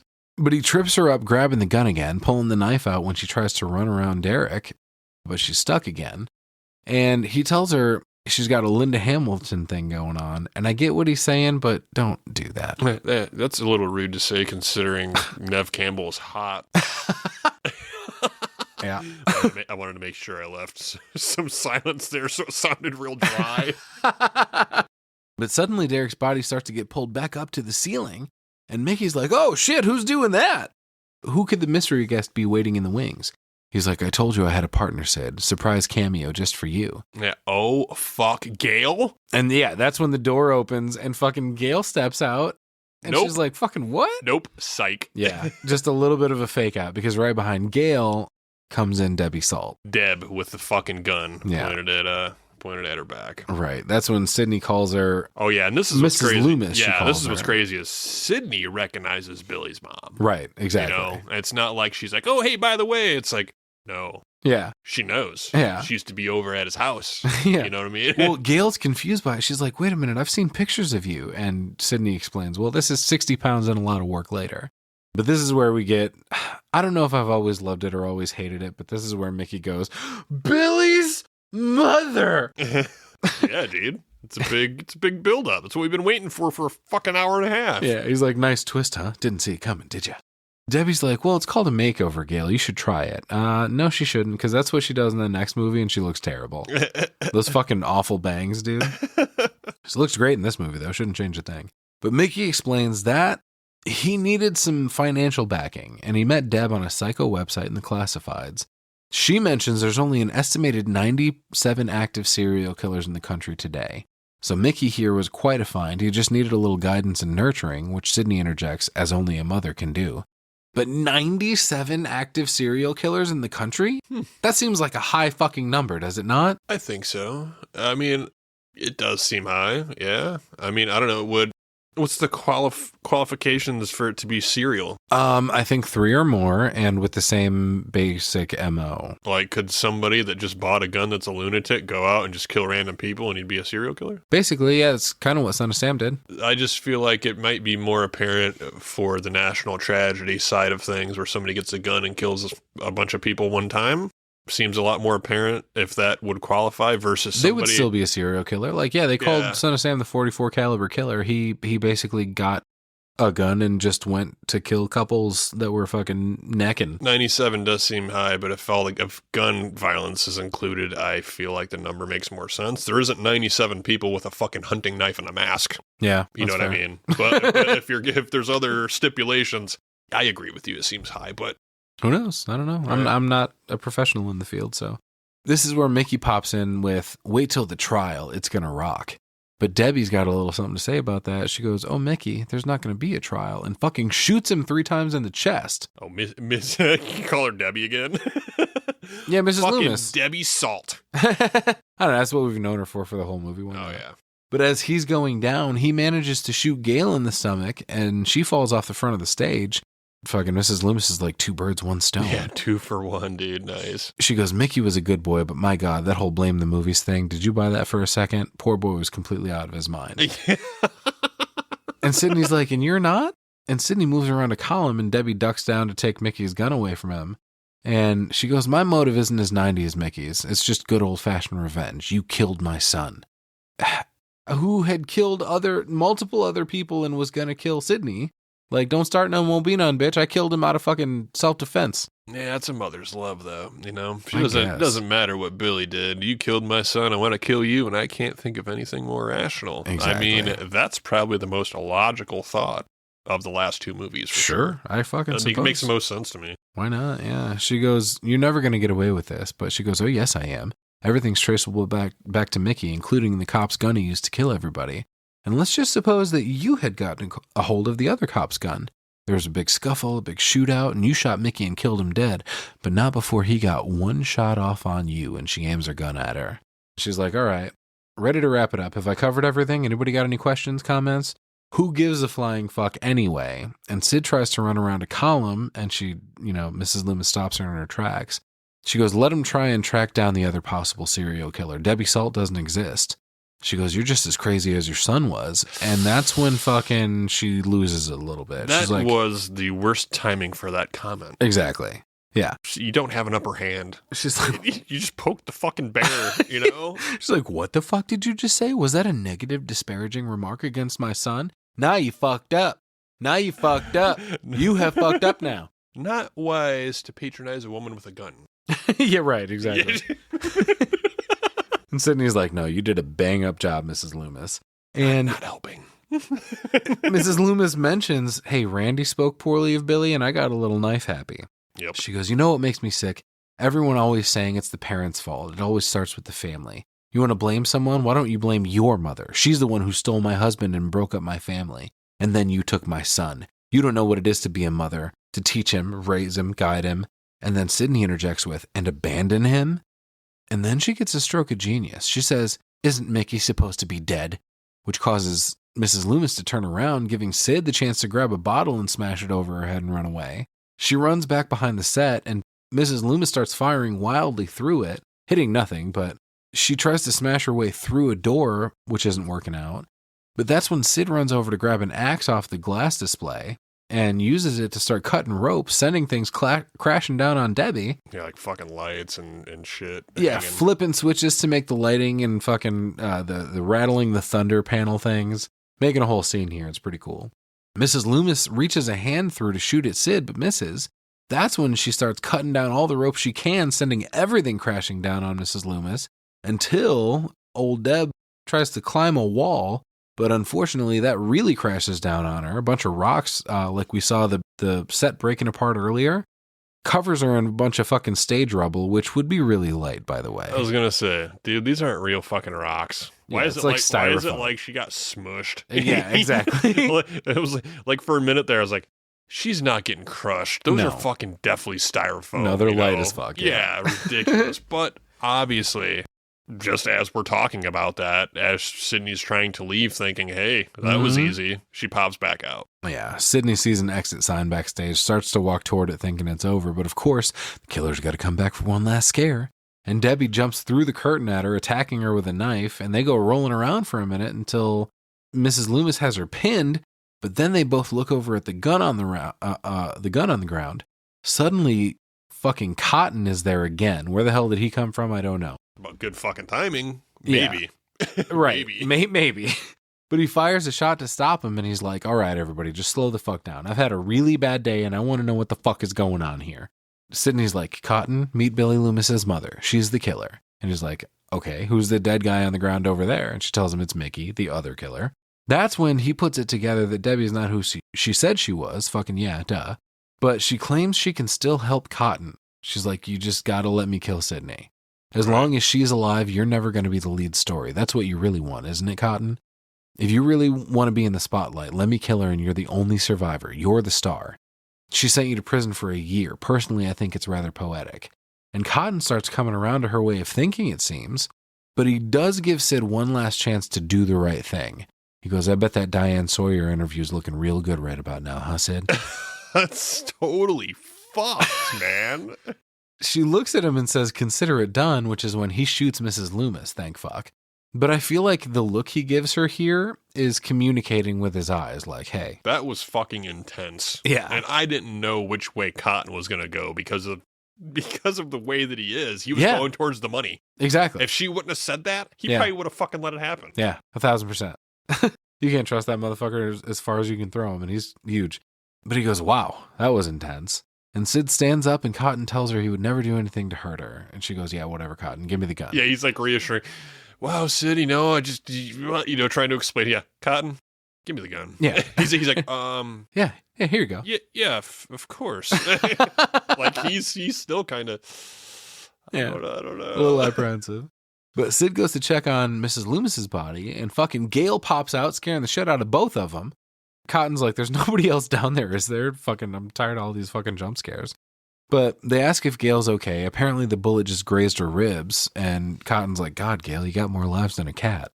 That's where they do the thing where they look at the killer's body one last time to make sure it's dead, but as they look at Mrs. Loomis laying there, it's actually Mickey behind him that pops up screaming. Right. So Gail and Sid both whirl on him, fucking opening up, shooting the shit out of him, sending his body flying back against the set.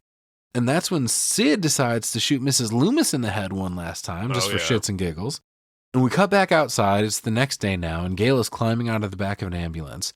Conveniently, Joel strolls up with a very strange, I'm back, no explanation, just, oh, I thought it was, what the hell, what's a little death here and there? Here I am, and here's your fucking microphone. Right. I was thinking we could get the scoop like in the old days, he says. And I'm like, fucking old days? What are you talking about? You left like yesterday, bro. He puts up the camera on his shoulder and he goes, you're Gail Weathers at Windsor College. And Gail's about to launch into a report, but that's when they wheel Dewey out. Apparently he made it because of some old scar tissue that the knife went into from the first movie. That's Weird. Convenient. Yeah, what? Get out of here. Turns out getting stabbed in the first movie made him impenetrable. But I love them wheeling him out. He's fucking missing a shoe and he's just kind of babbling. Fucking classic Dewey. Right. Gail jumps into the ambulance with him that drives away, revealing Sidney standing behind it. And more reporters notice and flock over to her like, oh, can you tell us what it feels like to be a hero? And she's super gracious about it. She goes, talk to Cotton. He's the hero. Right. So everybody gets what they want. All the reporters leave Sid alone, move over closer to Cotton. And he goes, I'd love to tell you everything, but there's a time and a place. And indeed, a price for everything. So here, let me give you my card. And catch me on fucking Diane Sawyer, bitches. Right. He goes, I'll tell you one thing, though. It'll make a hell of a movie. And we cut over to Sid walking across the campus, unbothered by anyone, able to just move on with her own private life. Unbothered that her boyfriend was just murdered. Yeah. Don't even give a fuck. For now, anyway. Dun, dun, dun. There's some terrible music as the credits roll, though. I gotta say, we do get a little graphic sting with the ghost face mask and knife sounds again real quick. Another title card, and then a shitty punk cover of I Think I Love You starts to play as we get video credits of our main cast in alphabetical order, but otherwise, we're fucking out of here, man. What'd you think? It's a fucking good one, man. I do like this movie a lot. Some overall goofy stuff, maybe some plot holes we kind of pointed out a little bit, but overall, this is fantastic. Yeah, for sure. I think it's a great sequel. Scream falls into just like a lot of these other. They fall into these other franchises where, the first couple, the first one's the best, the second one's not bad, the third one's okay, and by the time we get to the end, it's a steaming pile of dog shit. But really hoping it turns around with Scream 7. Yeah. That was the whole point in us doing this, and I was all right with 1, 2, 3, and then it was kind of fuck, and 4 was all right. They just progressively got worse. 4 had Emma Roberts, you said. Yeah. It's not that she was completely it's her fucking voice. It's her character, too. It was the way she yelled. She had that fucking tone. It made you hate her. Not only that, it was her whiny bitch persona of like, oh, Sidney's getting too much attention. I need to do something to put it back on me. Fuck you, dude. I hate it. I would like to hit Scream 3 at some point too. Oh yeah. But once we get there, it's almost like we're starting to get to the nitty gritty of the Hellraisers too, where we're like, yeah, how many more? Yeah. Once we covered 3, I was like, I don't know. So what did you think? I mean, well, first of all, let's cover, like, I like to give the Rotten Tomato scores at the end of these, 83%. So I think they kind of fell in the same wheelhouse that I did. The critical reception, this film was released less than a year after Scream, like we said. And the sequel was considered such a potential box office success that the James Bond film Tomorrow Never Dies and fucking Titanic moved their release dates so as not to go up against this. Holy shit. That's exactly what the fuck I said. That's madness. Gene Siskel and Janet Maslin gave positive reviews on this despite their negative response to the original. But Roger Ebert said this was just about as good, but disappointed that it was gorier, distracting from the witty screenplay. However, the biggest criticism is the same one I have. Why the hell did you kill Randy, man? Terrible call. Right. Otherwise, this fared pretty well among critics. With a budget of $24 million, this raked in $172.4 million at the box office. Damn.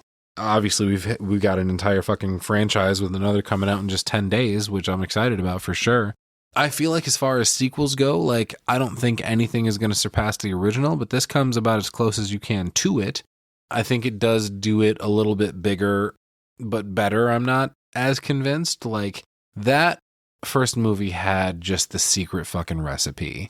It had the cast, it had the vibes, it had the attitude, it had, the screenplay was well written, which is, what catapulted Kevin Williamson to such success, which, he's been a well-respected name in Hollywood for decades because of that, among other things for sure. But I think this was a really good movie. Like, it seems silly to say that about a Wes Craven movie, of course. He did Nightmare on Elm Street. He did The Hills Have Eyes. He did fucking Last House on the Left, whatever. Like, he's obviously a great filmmaker that, interestingly came from a side of the fence that seemed that he shouldn't have been doing something like that. But in order to explore his own spirituality, which he was a Christian, but, he wanted to explore some of those things that were a little bit more forbidden and, on the other side of the aisle from, like, he wanted to explore edgier things. So, he started making these horror movies, and like I said, with New Nightmare coming out, which was the 7th installment in the Nightmare on Elm Street franchise, he sort of had a formula in the works to create Scream. And then, not wanting to get trapped in this, he almost didn't direct it, but then he came back, he's like, I can't abandon it, this is kind of my baby or whatever. Right. So he ended up doing the first 4 of these movies, which obviously we discussed that we don't like 4 as much, we don't like the storyline as much, we don't like the killers as much, but at the same time, it's still a Wes Craven movie. It's still watchable. It's still fucking fun. It's still got the flavor that the rest of these do. Definitely. I don't know. Obviously, cinematography is going to be top notch. We've got K&B doing the effects. That's going to be top notch. We've got Marco Beltrami doing the score. Of course, that's going to be top notch. So there's not a whole lot to complain about this movie. I think it's wrapped up just about as well as you can. Yeah. For a sequel to one of the greatest horror movies ever, Scream. Yeah, everybody was cast really good. Like you said, there's not really a whole lot of complaints here. Maybe a couple goofy moments. Yeah. Guess I could do without the fucking singing. Yeah. Oh, he's terrible. But overall, I mean, I'm gonna give this 8.5 Greek letter necklaces. You got a rating on this? Fuck, I don't know, dude. Like 8 out of 10. Terrible red Gale hair streaks before her terrible haircut of the next movie. Yeah, don't worry about it. It gets worse. Yeah, I would definitely recommend you for sure. If you haven't checked this movie out already, like, I figured I didn't need to worry about spoilers in this movie because everybody's fucking seen it probably, right? Yeah. If you haven't, watch one first. But at this point, who the fuck hasn't seen Scream? If you've made it to our podcast, exactly. I assume these are almost... It would be wild if anyone that listens to our podcast has not seen Scream. Right, and probably the rest of the franchise. Right. So that's why we're here hyping up part 7. We're excited about it. We hope you are too. But I think that's about going to wrap us up for this episode. We appreciate you guys hanging out. We had a good time. We hope you did too. And as always, dreams are fleeting. Only nightmares last forever. Follow your nightmares.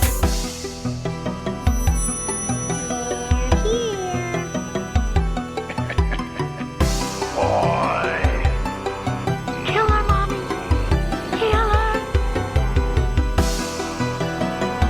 I bid you welcome.